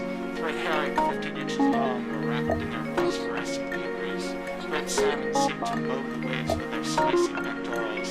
Silver moonfish, worthy of the name, rose on the horizon of the waters with the whitish reflections of many moons. But at the far edge of this reef was a drop-off, steep and unfamiliar. The coral trailed off into the deeper blue whence no light originated, and fewer fish there were to reflect it. It was a new chasm, unmarked on any map, and they cloaked in a horrible cold aura of brine, as if unnaturally stirred up from the abyssal plains of the wider ocean. The rays, hardy as they were, flew freely through its upper reaches, but all fish shunned the deepenings of the crevasse like superstition. None of the men would venture near it either, having swum through its depths in shadow once.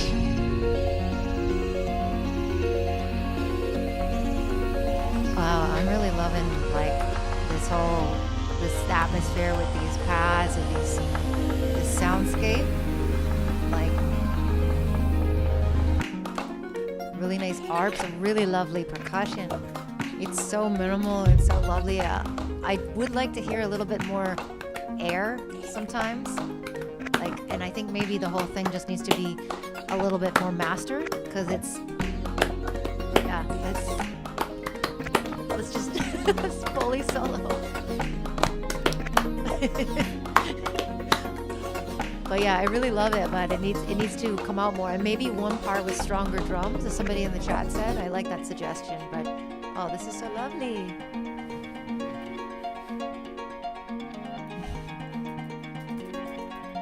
Natty, what do you think?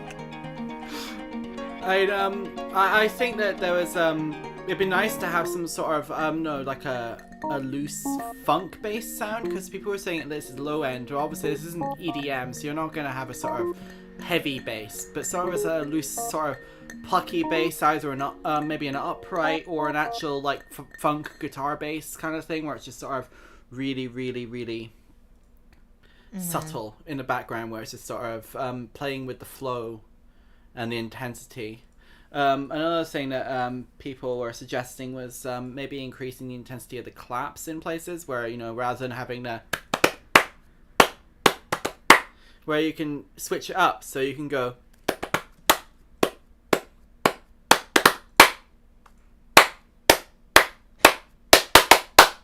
kind of thing going on. So you don't have to stick with the same tempo to sort of resolve it using the original pattern. Slap bass and drive and bit crush, exactly. Just sort of those really thin, like not so long drawn out bass sounds. So I mean, there's lots of room to play about with this one, I think, where you can just sort of add the extra depth. You've got all the stereo depth. Now it's just about adding your frequency depth to sort of really flesh out the tone, so that it feels like we're getting a nourishing meal of your track. That's the best way I can think of to describe the sort of result. Anita, your studio is so cool. Oh, mine? Yes, it looks so dope. I miss having a real studio. Thanks. I mean, I put you can't see the front because all of the fun going on in front with the speakers and the synths and my keyboards and MIDI controllers. Epic gaming chair. I love it. Any thoughts? Thank you. Yeah, I love my studio. I've spent most of my time here. Any thoughts about the song? She's good. All right. Well, I guess we'll move on. She's in outer space. It's okay. Yeah, your studio looks fine. What are you talking about? Your studio looks cool. Do you have any feedback for the last person?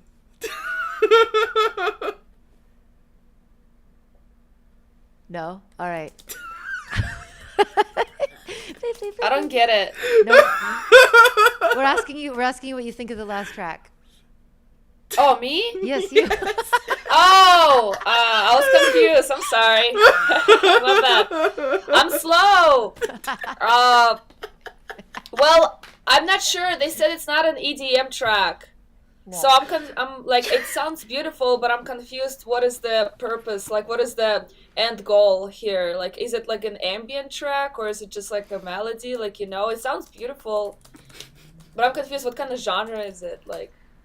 Yeah, Nathaniel. You know what I mean? It sounds cool. Yeah. No. I don't know. I don't have. If it was an EDM track, then I would suggest to add a sub in there and stuff. But yeah, no. I mean, I know what you mean. It definitely has. Yeah, they say that they don't know what they're going for either. So, oh, good. All right, we're just having fun. It's fine. We're just having fun. Yeah, absolutely. The next one is called. I do love that pattern. Basil It was and good. Ember. I and Binary are promises made. Okay.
Very, very interesting flavor.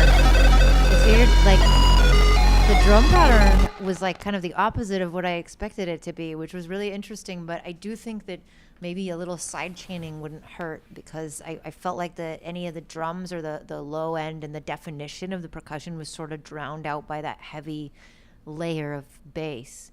So yeah, I think that for me, I just want you to do some cleanup in the low end so that we can actually hear all those cool ideas that you have. You know what I mean? That's how I feel. Lemon? She's muted.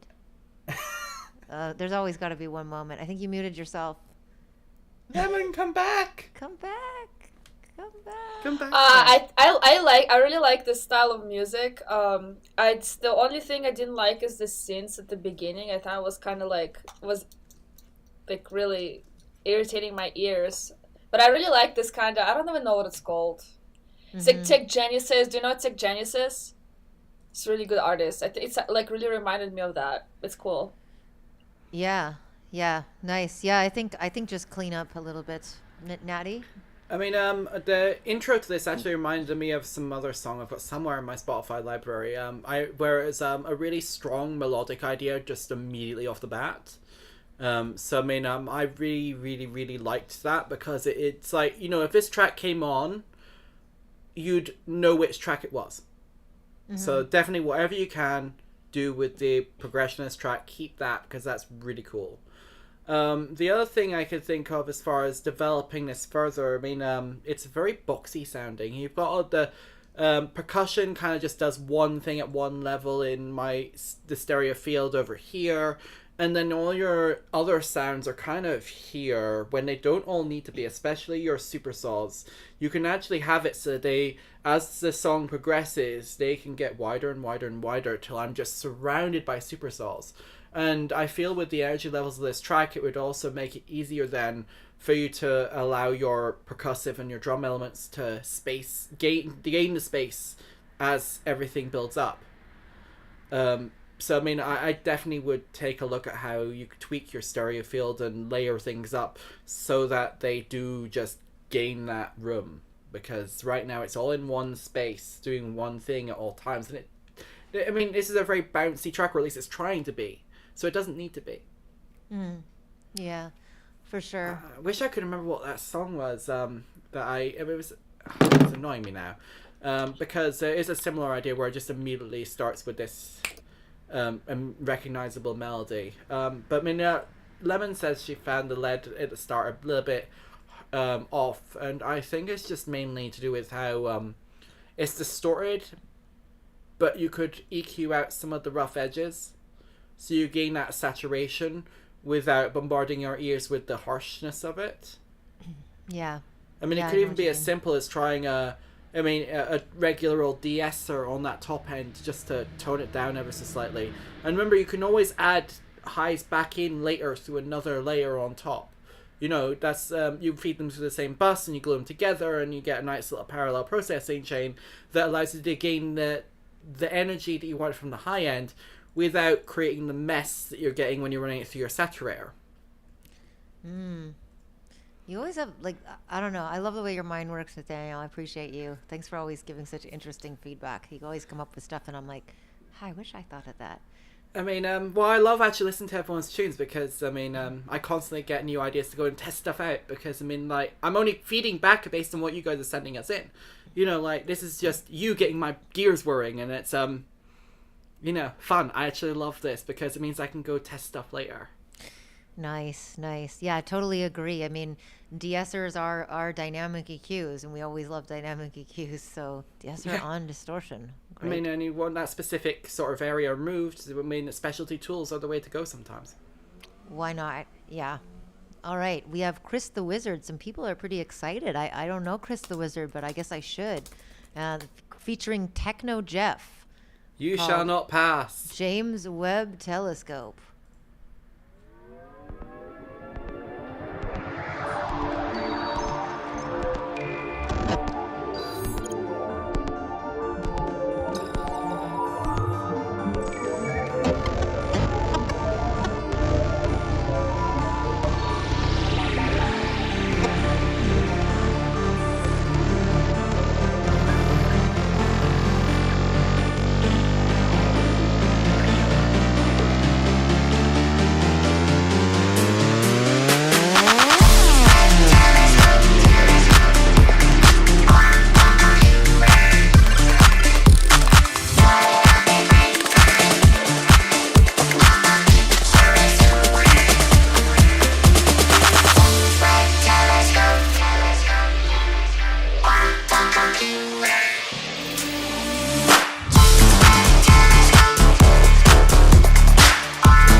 James Webb.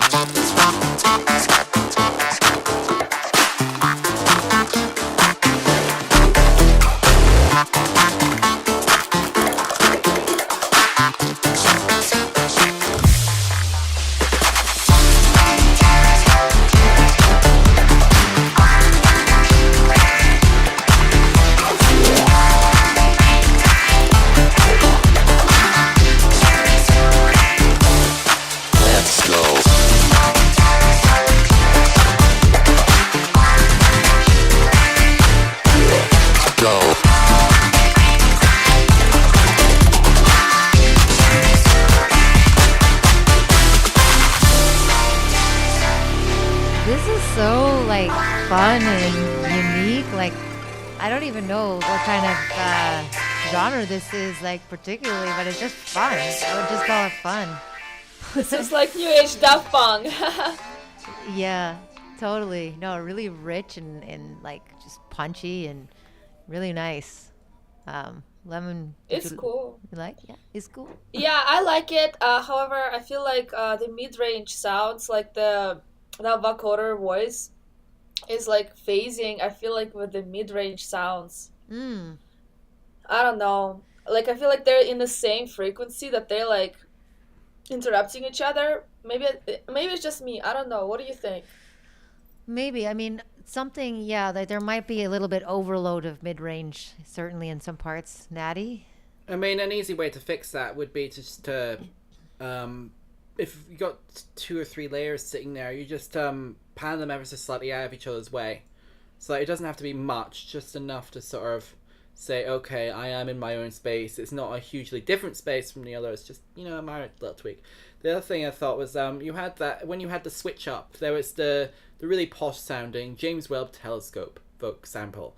And I feel like that was just ever so slightly too loud compared to everything. So I'd bring that down just a little notch.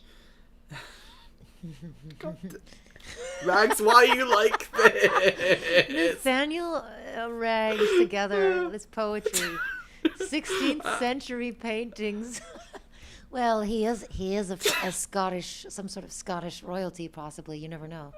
Oh God, definitely not. But yeah, I think overall the once that heavy drum pattern kicked in, it was a really fun tune. I mean, there's very few little things I would just change. It's mainly just to do with making sure everything's just more relative to each other ever so slightly as you introduce new elements. So I mean, that's just fader stuff, nothing too complicated. And then again, just making sure your stereo field, everything has just that little bit more distinct space. Like it's just really, really subtle stuff. So I mean, I think on the whole, you've nailed it. Yeah. I mean, so when I was sitting there focusing, I was enjoying all the little nuances of your track.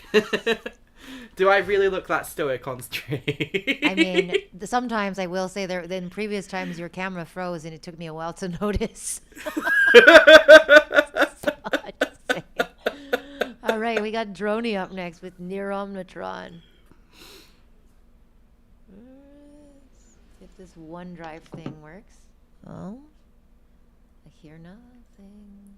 Will Microsoft be more reliable than Google? Let's find out. Oh, is that what this is? OneDrive's Microsoft, yeah. Oh, well, it's playing, but I hear nothing. I don't know if this OneDrive thing is going to work. Is there any way that you could... Oh, no. Very weird. Okay, you're going to have to come back to that. It's not working properly. We're going to move on to Rags. Sorry about that. Well, maybe if you can replace that with something else. It doesn't seem to be working very well. But this is Rags in Kalina Blue project.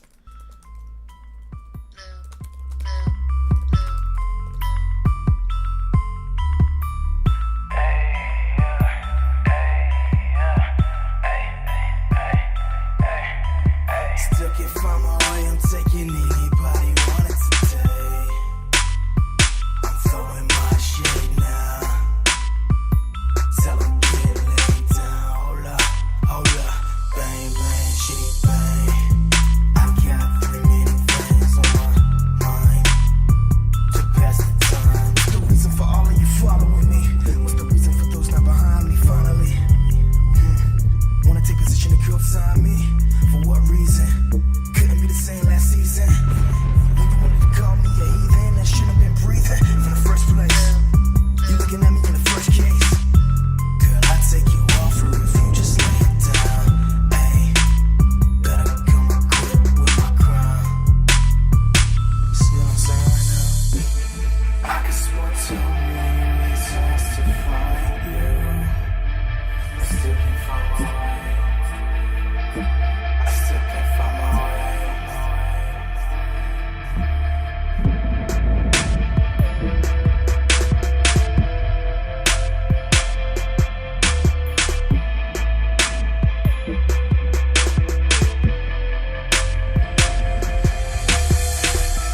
Looking to a nightmare from before.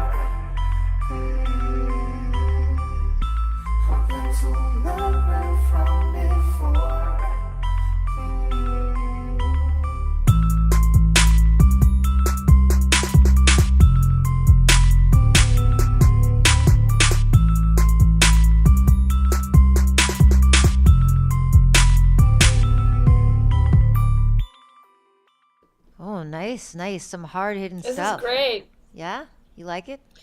Yeah, I think it's awesome. I feel like snare is a little too dry, but like otherwise, I think it's cool. Yeah, yeah. I think the vocals could sort of warm up a little bit more. Like there is a lot of doubling going on, but it's making them, I think, because of the phasiness of it, it might be thinning them a little bit, and I want them to be a little bit richer and a little bit punchier. Like I think you can compress them a little bit harder than you would normal vocals because of the percussive style of this, like this like trap kind of pop stuff. You can really treat it almost like rapping compression even though you're singing, because it's the same effect. Like you want a hard hitting sort of thing. And yeah, as some other people mentioned, the snare, there's a little bit of sharpness in it, I think, that could be adjusted. Yeah. I mean, I think the snare is too loud. I mean, at least with the vocals where they're sitting right now. If you brought the vocals up in relation to them, then maybe it wouldn't be quite so noticeable. I mean, aside from the harshness. But I mean, right now as it stands, that you either turn one down or you turn the other up effectively. It's a choice there. I liked when you especially got to the really heavy bass in that closing section. It's like proper chest thumpy sort of 808s, and I always like that sort of sound. May I ask a direct question? Of course. Go ahead. You can always ask a direct question. Anyone can ask questions here. That's the whole point. Yeah. What is your question, my friend? You got. It's a big long one. So yes, you can't really see when someone's typing on Twitch. You can only assume that he's writing a monologue right now. Oh, in those layered vocals for the singing part, what would be your suggested way of addressing the blending? Well, I'm going to hand over to Isha, who is way better at vocal processing than myself. Well, I think that like the thing about doubling, you have to be careful, because if you just spread it too far, you get that like I said, that phasey thinness. But maybe what I would do is, some of these plugins for vocal processing, like Vocal Synth or Nectar, they have harmonizers, and you can put like an octave down or something and just have it really quiet. And it's almost like when you thicken your bass by adding an octave on top. You do that with vocals in reverse. You add that like an octave below. Sometimes I'll have just a layer of that sort of octave vocal just to warm up the lower harmonics. And it's really about kind of knowing your own voice as well, and knowing where your dips and peaks are. My voice tends to be really strong around 800 hertz. It's just a really heavy part, so I never saturate it at that point, right? If anything, I'll do a little notch, and I'll do a little air bump above 5K. And there's just like habits I've developed from knowing my own voice, where I can almost just EQ it and process it without even listening to it, right? Because I've heard my own voice like for way too long at this point. So I think that really it's just learning how to compensate for your own natural extra harmonics, and also lack of harmonics is the one thing. And then I'm always an advocate of mixing like a dry, intimate signal, like that's very close up and centered, with the more stereo effects underneath. Okay, we're gonna try Droney again, and I think I'm gonna just do this downloading thing, but it'll happen. Oh, that was very fast.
right here. You should have brought this in way sooner.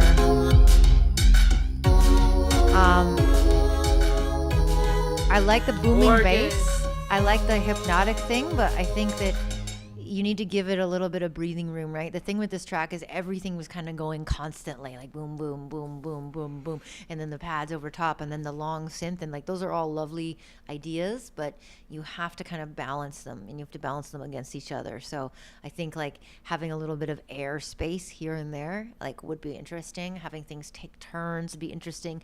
Having the rhythmic patterns, and like instead of just long continuous sections, having little bits where it breaks up would just give you space to miss and appreciate the things that there are in the track, you know what I mean? So I think just space and variation of elements, and like when I heard that little sparkly chord thing in the end, I was like, hey, I would have liked to heard that sooner. Lemondoza? She's muted again. Lemon, you okay? Sorry, I keep like wanting to like have a snack, so I keep muting so you wouldn't hear my chewing. But yeah, I feel like it was like a long build up to a drop or something. Like there's like a lot of I don't know what kind of style it is, but I feel like I'm just like a bass head or whatever, and I like when there's a drop. So I felt like it was like a build up to a drop. Sort of thing. It's a cool build up for a drop and stuff, but like drums are cool, but I feel like a lot of things are missing, and I can't point what it is or what are you trying to do with the track. I mean, for me, obviously, this is a very techno-ish track. I mean, even the kick where it's acting as the dominant bass sound is a very techno trope. I think there's something that would solve your thoughts, Isha, here would be well, there's a suggestion here to play play with distortion more. Who was it that said that? I saw that. 5 Jesus. I reckon lean into distortion and notch filters in that first bass section, but that extended to my other thought, which is literally around automating everything. I mean, you've got that sort of weird sort of, it's not a lead sound, but it's not a bass either. It's sort of a squelchy sound that comes in, a saw of some kind. And one thing I noticed about that is it's bleeding into your kick as well. There's obviously a sub still on there that you haven't EQ'd out, but that leaves you an opportunity where you obviously, when it's playing at the same time as your other sounds, the rolling kick sound and everything else, you automate that out. But then what you can do is have those elements trade places, and if you change the filter cutoff as you go, and maybe automate a distortion on it so it ramps up and down too in line, you can start molding all your elements here to sort of take each other's spot. And then have them fade out in volume so we start missing them, and then you build another thing on top, and then they trade places, and maybe the original thing comes back in with whatever else is. So you're basically having it like a relay. So you can keep it this progressive techno vibe, which keeps you on edge, and that's all fine. I mean, while Lemondoza is a bass head and wants to drop, I mean, in techno, that's not standard. But it doesn't mean you can't play around with it. No, it's okay. It's like, I'm not just using it as an example here of how there's different expectations. And in techno, you can just constantly play around with that tension. You never have to resolve it fully. But every so often you can reset, and you can do that with all the instruments you already have here. It's just about how you then automate your processing to transition between them. That Daniel, seems like the like vibe I'm feeling for this. You're an encyclopedia. You're so beautiful. I love it. So much to say every time. All True. right. It's really cool. Really, really makes me think a lot. All right, we got ID 13 by Grades. When's ID 14? Is that our sequel? I don't know if Dropbox is just going to be weird, but all right, I'm just going to do the download thing. That always works. We need a button that says Dropbox fail. Yes, it always...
really love the space in this and the texture. It's very sonically pleasing. It makes me feel like I'm kind of in a daydream.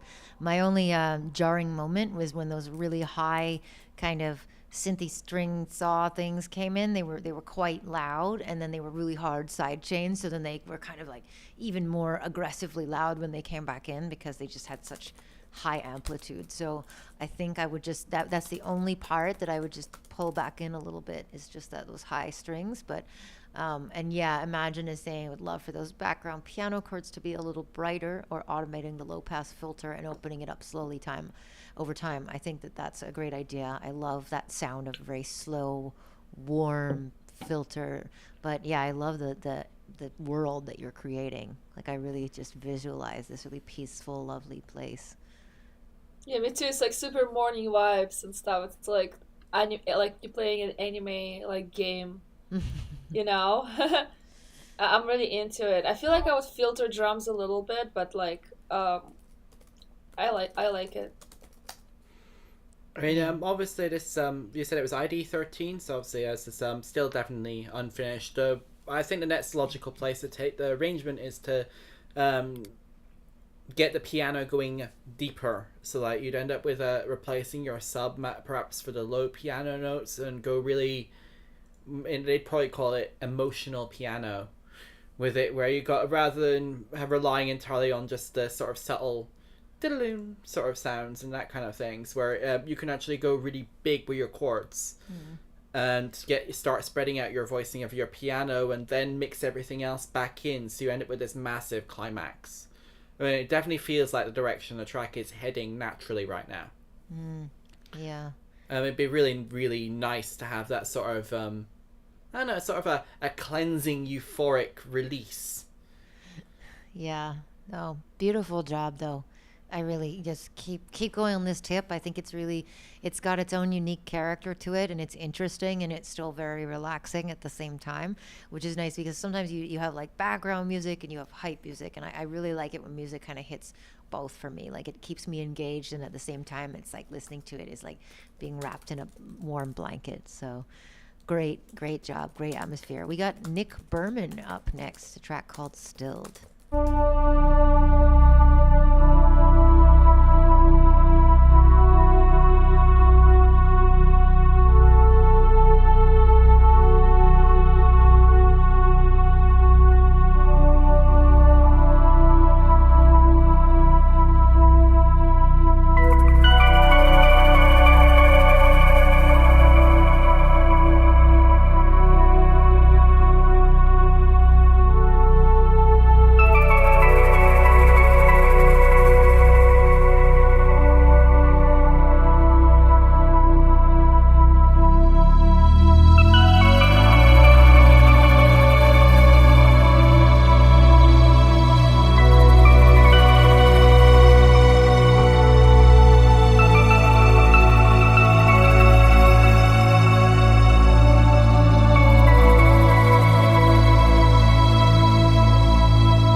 feels.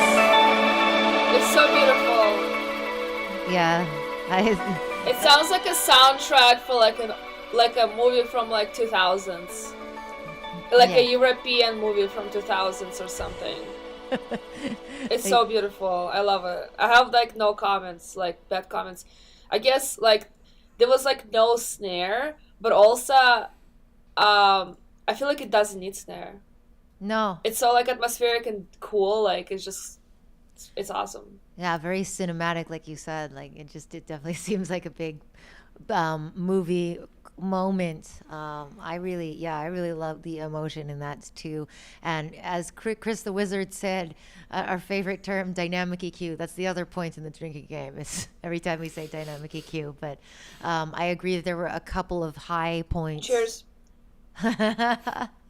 Couple of high points that could be alleviated with a little bit of dynamic EQ sidechain. Always good advice. I mean, sometimes I just like, if you've been listening to something too long, that's also when you stop hearing those little sharp points because your ear kind of just becomes numb to them. So I would say like, maybe like if we all get in this situation, just take a break from it for like a week and come back and you might actually be like, oh, like this has happened to me before, where my ears just get kind of blunted to the frequencies that are standing out. So I would just do a little bit of care on some of the high points, but beautiful space, really nice use of negative space. I love hearing good space in a track. There was definitely some interesting comments for this one. Barrett asked if it's inspired by the X-Files theme. I mean, actually the X-Files is, and I like the TV show, but one of the things that's interesting is, and it was still kind of rare for a TV show at that time, but the composer, Mark Snow, did a metric ton of work for every episode. Like there's a lot of really custom stuff throughout the entire show, so that's actually a pretty big compliment, I'd say, for comparison to that. I mean, there was definitely echoes of that kind of thing, and it didn't when Lemon suggested, no, I'm not old enough to remember it, I watched it on Amazon, what do you think I am? So, I'm not quite that old, but you don't watch movies from that era? No, I do, but I wasn't old enough to remember when they first aired. But I mean, the X-Files soundtrack did end up influencing a lot of 2000s movie scores. I mean, Mark Snow was How old is X-Files? Well, it started in the 90s. It was like 93, 94. Yeah, that's, wow, gosh. Wow. And it went on for 9 seasons in its original run, so that's a big time for it to sort of make a cultural impact. I do really like that sort of sound palette. Barrett suggested here as well, if you're trying to get washed out sound with the reverb, it's better to have it start large size and set it to its long time on your reverb with a lower mix, especially with its ARPs. Delay should have similar settings if it's there. I mean, he feels like the mix is set in too high a space rather than like just like the dry wet. I think he's saying like the wet is too high and you can't. It's like, I think you have to be careful with reverb because sometimes it'll drown out the original sound and then it's like it's washed out, but it's like so washed out that you want to be able to hear everything clearly. So I think he's saying that the wet is too high. Sorry, I wasn't reading that. I wasn't quite comprehending. But I know what he means. Like you just the other thing I saw was the shake. Chris the Wizard said the shaker is pretty far off to the side, not especially left, but to be honest, I like it there. And I agree that shaker itself is fine sitting on the left, but it would be nice to have something similarly percussive sitting on my right ear, because right now that space is very empty when it doesn't need to be. Like, you just need something to subtly counterbalance that. If you're going to keep it the shaker here, fine.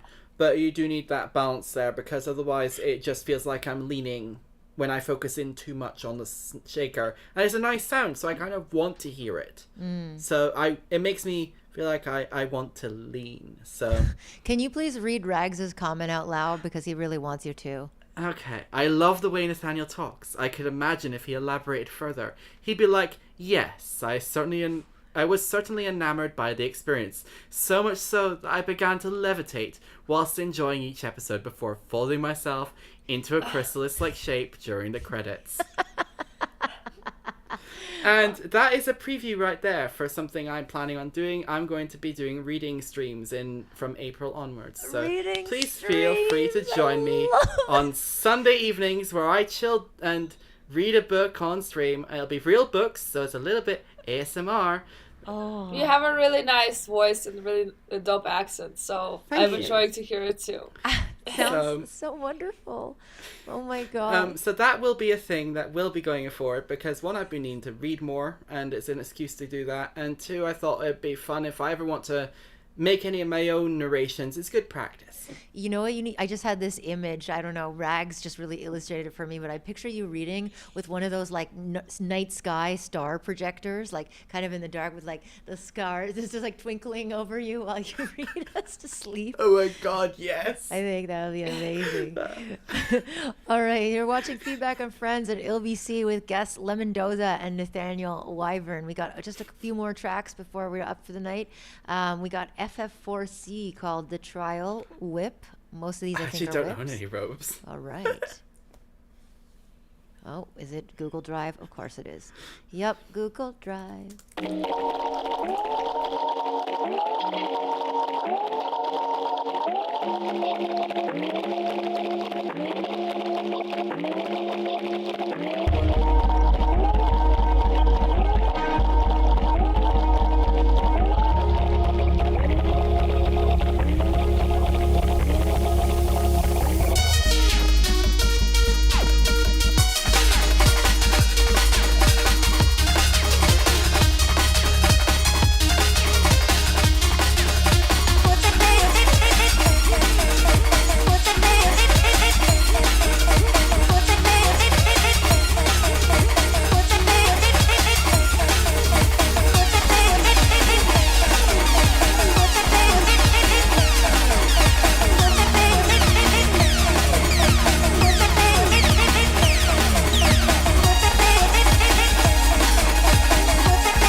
Whoa, No, it that just was stopped. so... This is dope.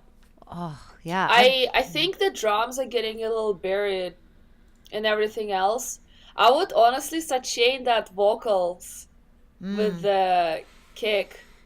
So it will be like it will help with rhythm more, I feel like. like make it pump a little bit more. Yeah. And make the kick stand out. Yeah, no, I really like the overall, like somebody said this granular watery stuff is hot right now, and it's funny, like when people say that, I'm always like, I don't actually ever notice these micro trends in music until like I'm just so oblivious because I love mixing genres. To me, I'm like, oh, some new like bunch of things, and my brain is just excited, and then somebody goes, oh, this small lo-fi polka blah blah blah is hot right now, and I'm like, oh, it's really cool. It's a really different sound, because I think for a long time, like the hot sound was just hybrid trap, and I love hybrid trap. It's actually been one of my favorite genres. But after a while, after like 2 years of it, where every single track was just kind of like dum dum dum boom boom boom boom boom, like I was just like, okay, I liked it. I like the sense of space, but maybe we need a little something different. And this is kind of the Trap opposite is coming back. Trap How's it coming back? It was only just here. Yeah, it was. No, it was. I'm saying that like no. I think trap was like really popular 10 years ago. Like everyone was playing. I mean, I don't know. I live in Denver. We have like weird scene here, honestly. No. But true. like people were like really like playing trap here like 10 years ago or whatever, and then like They moved on, kind of and like everyone and else they moved caught up. on, and then it like it's like subgenres with trappy beats are like coming back, and I'm not talking about dubstep. I'm talking about like trap though.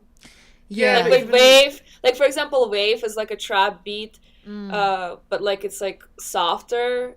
There's like different subgenres of I know trap what you mean. coming I think what it is like the trap that was always there is there, but I think trap is going into other genres more, like you said. Like wave is like chiller stuff. Chris, funk. There's the wooks are everywhere. The wooks. Oh my god, I love the way you say that. Kidding. Wooks with a Russian accent is the best word I've ever heard. Wooks. We'll have to make a list of things to get Lemon to say in her Russian accent. Just maybe you can have reading. Me and streams, reading with friends. We can just take turns. Actually, that would be a really fun idea if I can get Video Ninja working on my end. Yeah. You love some books? I love some books. I mean, like, I'm friends with so many books. I feel like there's too many books. Too much bookery. Too much books in your books. Too much books. Vusko. Not many, much. Like it's like a substance. Too much books. Too many books. But yeah, I mean, what I was trying to say is that I love the opposition of it. It's a nice breather from all the really books clean are friends. stuff. Wooks and friends. Feedback with wooks.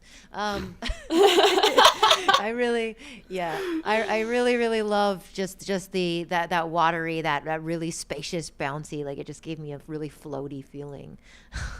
Amazing. I love you all. So we actually sorry. There's been some nice comments I think we should highlight a little bit first as well for the last one. Go for it. Rave, trance and ADHD music I thought was a good one. The Rags was saying this is awesome. The only thing I crave is a section where the vocal sample plays all the way out. And I'm kind of in agreement here, especially given it repeats the now a lot. So I think that it'd be worth sort of having the full phrase to sort of differentiate a section, perhaps.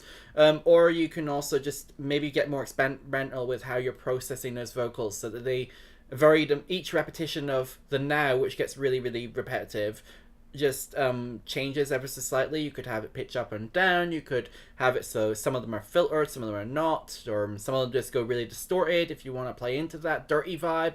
You know, there's lots of different. I mean, it's unfinished, and you said suggesting new things like maybe adding a down tempo section could also be cool. Whatever you do, be careful for your outro, because that's gonna basically make or break the track, because you got on all this build, and it's how you resolve that. It sort of makes it feel complete. So I mean, I definitely pay special attention, not just to any in-between sections, but how you choose to close out the track. Very wise.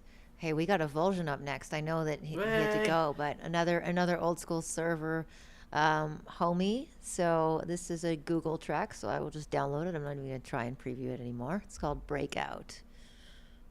And of course, the one time I say that, it doesn't download. There it goes. Do, do, do, do, do, do.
and turns and fake outs. That definitely toyed with my emotions a lot. As soon as I expected something, it was like, wow.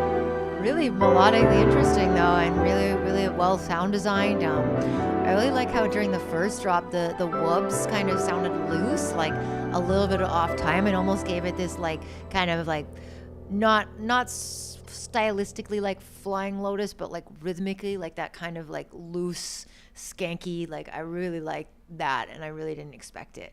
But yeah, that was kind of epic. Yeah, this is cool. I see in the comment section that people say it's like too different, and I agree, but I think that's cool because you can make like a really cool mashup because there's so much like space in like before the drop and stuff. And you can like add like make like cool mashups with this. And I think it's really cool. It's a cool song. I think there's a little bit too like there's like a layer of an atmosphere, I think, in the drop. It kind of like takes away from some of the synth sounds. But I mean, a lot of producers do that. It's just like not really my, I guess, preference. I would rather make the synth stand out rather than like add any pads in there, you know? But if you like it, you like it. It's just my opinion, I guess. It's always all our opinions, but that's why we're friends. Yeah. And the variety of opinions is always useful. I mean, for me, I think that you kind of abuse that main motif. I mean, you have it playing through almost the entire track to the point where even though there's lots of other interesting melodic counterpoints happening around it, it's so dominant that I don't really feel like I'm getting any appreciation of those other elements. It might be worth seeing if you can find a way to riff on yourself, either by changing the pacing of that motif so that it's more staggered, or in writing an entirely new counter motif that you might use the same progression or the same pacing but plays with different notes, just to sort of you can use the same vibe but in a different way. The other thing is your during your more heavier sections, I don't think that kick is quite there in comparison to your snare. It's like it's mostly transient and gluing to the snare, but I'd like some more subby body to it because you do have the space since your wubs are very mid-rangey. And because right now it just feels like there's this space down at the bottom here in those drops that is missing, and it's stopping them from really hitting as hard as they deserve to because they are good drops. There's also been some suggestions here about maybe hinting about your drops coming a little bit sooner. Signposting, I think, especially in music like this that changes up a lot, is immensely important. And it can be just really, really subtle things where you use the end of a couple of bars before as a fill. You can reference your drop in the fill. And then it's, oh, okay, that thing I heard earlier, it's here now. So it's like, I mean, I think on the whole, your idea works really well. The fact that it manages to change sound and intent rapidly is a massive accomplishment. There's a lot of people who try to do that and can't pull it off, and I think for the most part you did. So really good job. I mean, I remember your older work, and this is a massive improvement. It's really impressive. So, I mean, good job, Propulsion. I mean, I do really like this idea. It's just some little things to spice it up and sort of just really get to the meat of what you're trying to do. Yeah, for sure. Good job, Evulsion. All right, we're down to our last few. Let's just run through. We will get through. Unfortunately, the queue is closed tonight, but please, we do this every week, and you don't have to wait till the day of to put your name in. You can always, like, as of tomorrow, I always clear the sheets, so you can always sneak in and get in first. So this is Feedback and Friends with Lemondoza, Nathaniel Wyvern. This track is called Multiverse by Sky Suite.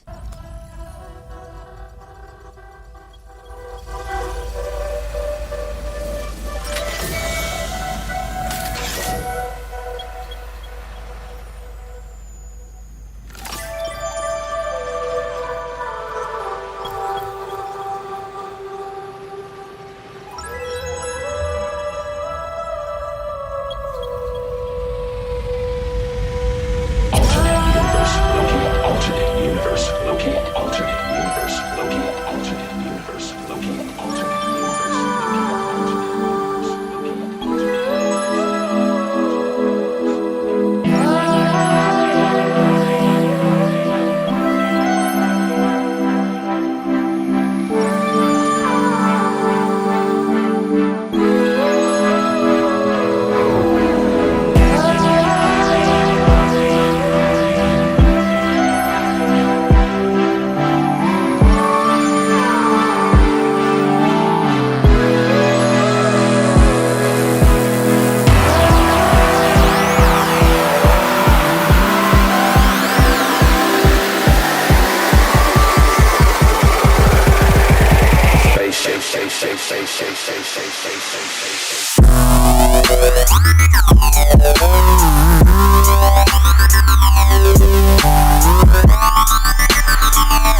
Multiverse. Multiverse. Go deeper, go deeper, go deeper,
the space where I can go deeper, go deeper, go deeper, go deeper, go deeper, go deeper,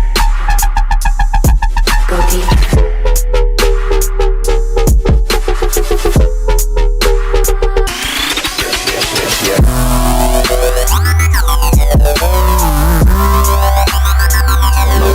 Multiverse.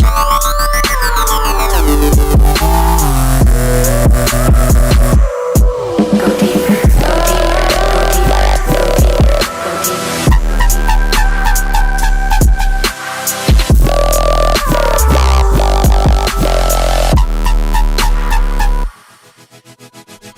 Wow, wow.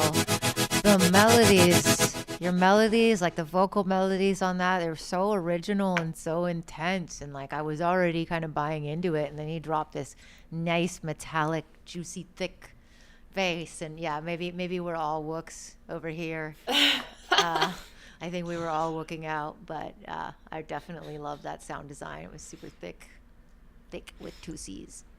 I think Thick. it's dope. She speaks. Thick. Thick wook. You trying to make me say it. Yes. Always. Thick woke. Anyway, I think it's really dope. Like I love that it's like the build up is very like minimal sorta, so the drop hits super heavy.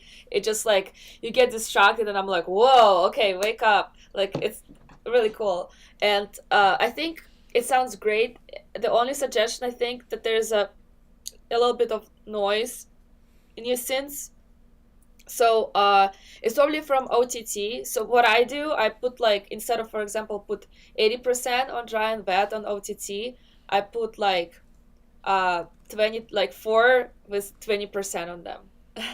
So that's like kind of like helping with the noise. What? It's an old joke. Isha posting a meme. It's an old joke about OTT. 3% But OTT. no, you're totally right. Sorry, Lemon. Am I too young for this? No, it's a very insular Discord. Like 5 years ago, it was when all the producers, it was like their first week, and they'd be like, "I'd like to use like 4 different OTTs set at 3% on the master." Oh, really? It's a thing? I didn't know. 3% though. Oh. So I don't know if it really did anything. Anyways, no. I mean, a lot of time I find that hiss actually comes from people forgetting that in OTT, there's more than one section you can manipulate. The actual graph itself can be manipulated individually. So you can actually, it's usually in the higher end bits that it creates that fuzz.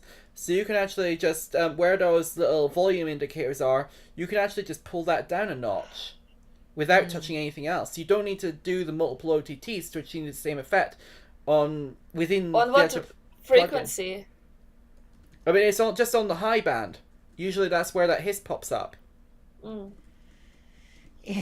Yeah, who knows? I mean, there's noise, and you can contain it. I mean, sometimes you can just envelope on top of it, like do an envelope follower, and filter that, and then you can control it so that at least it kind of like artfully sort of eases itself out. Okay, what does Chris wants me to say?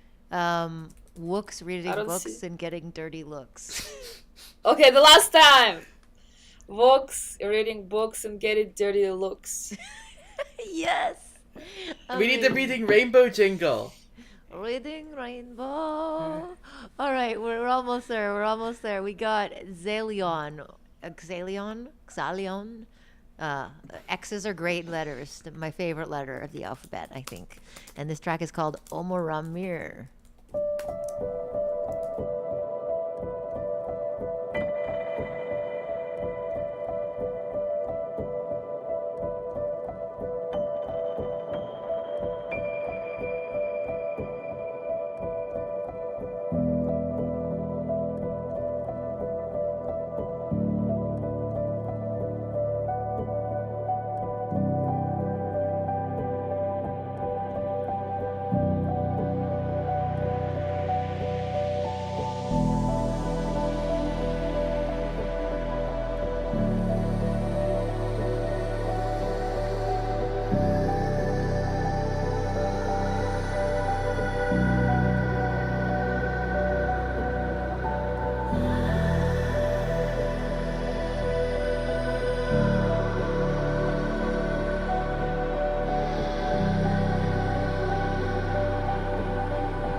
Wow, this is some nice hypnotic atmospherics.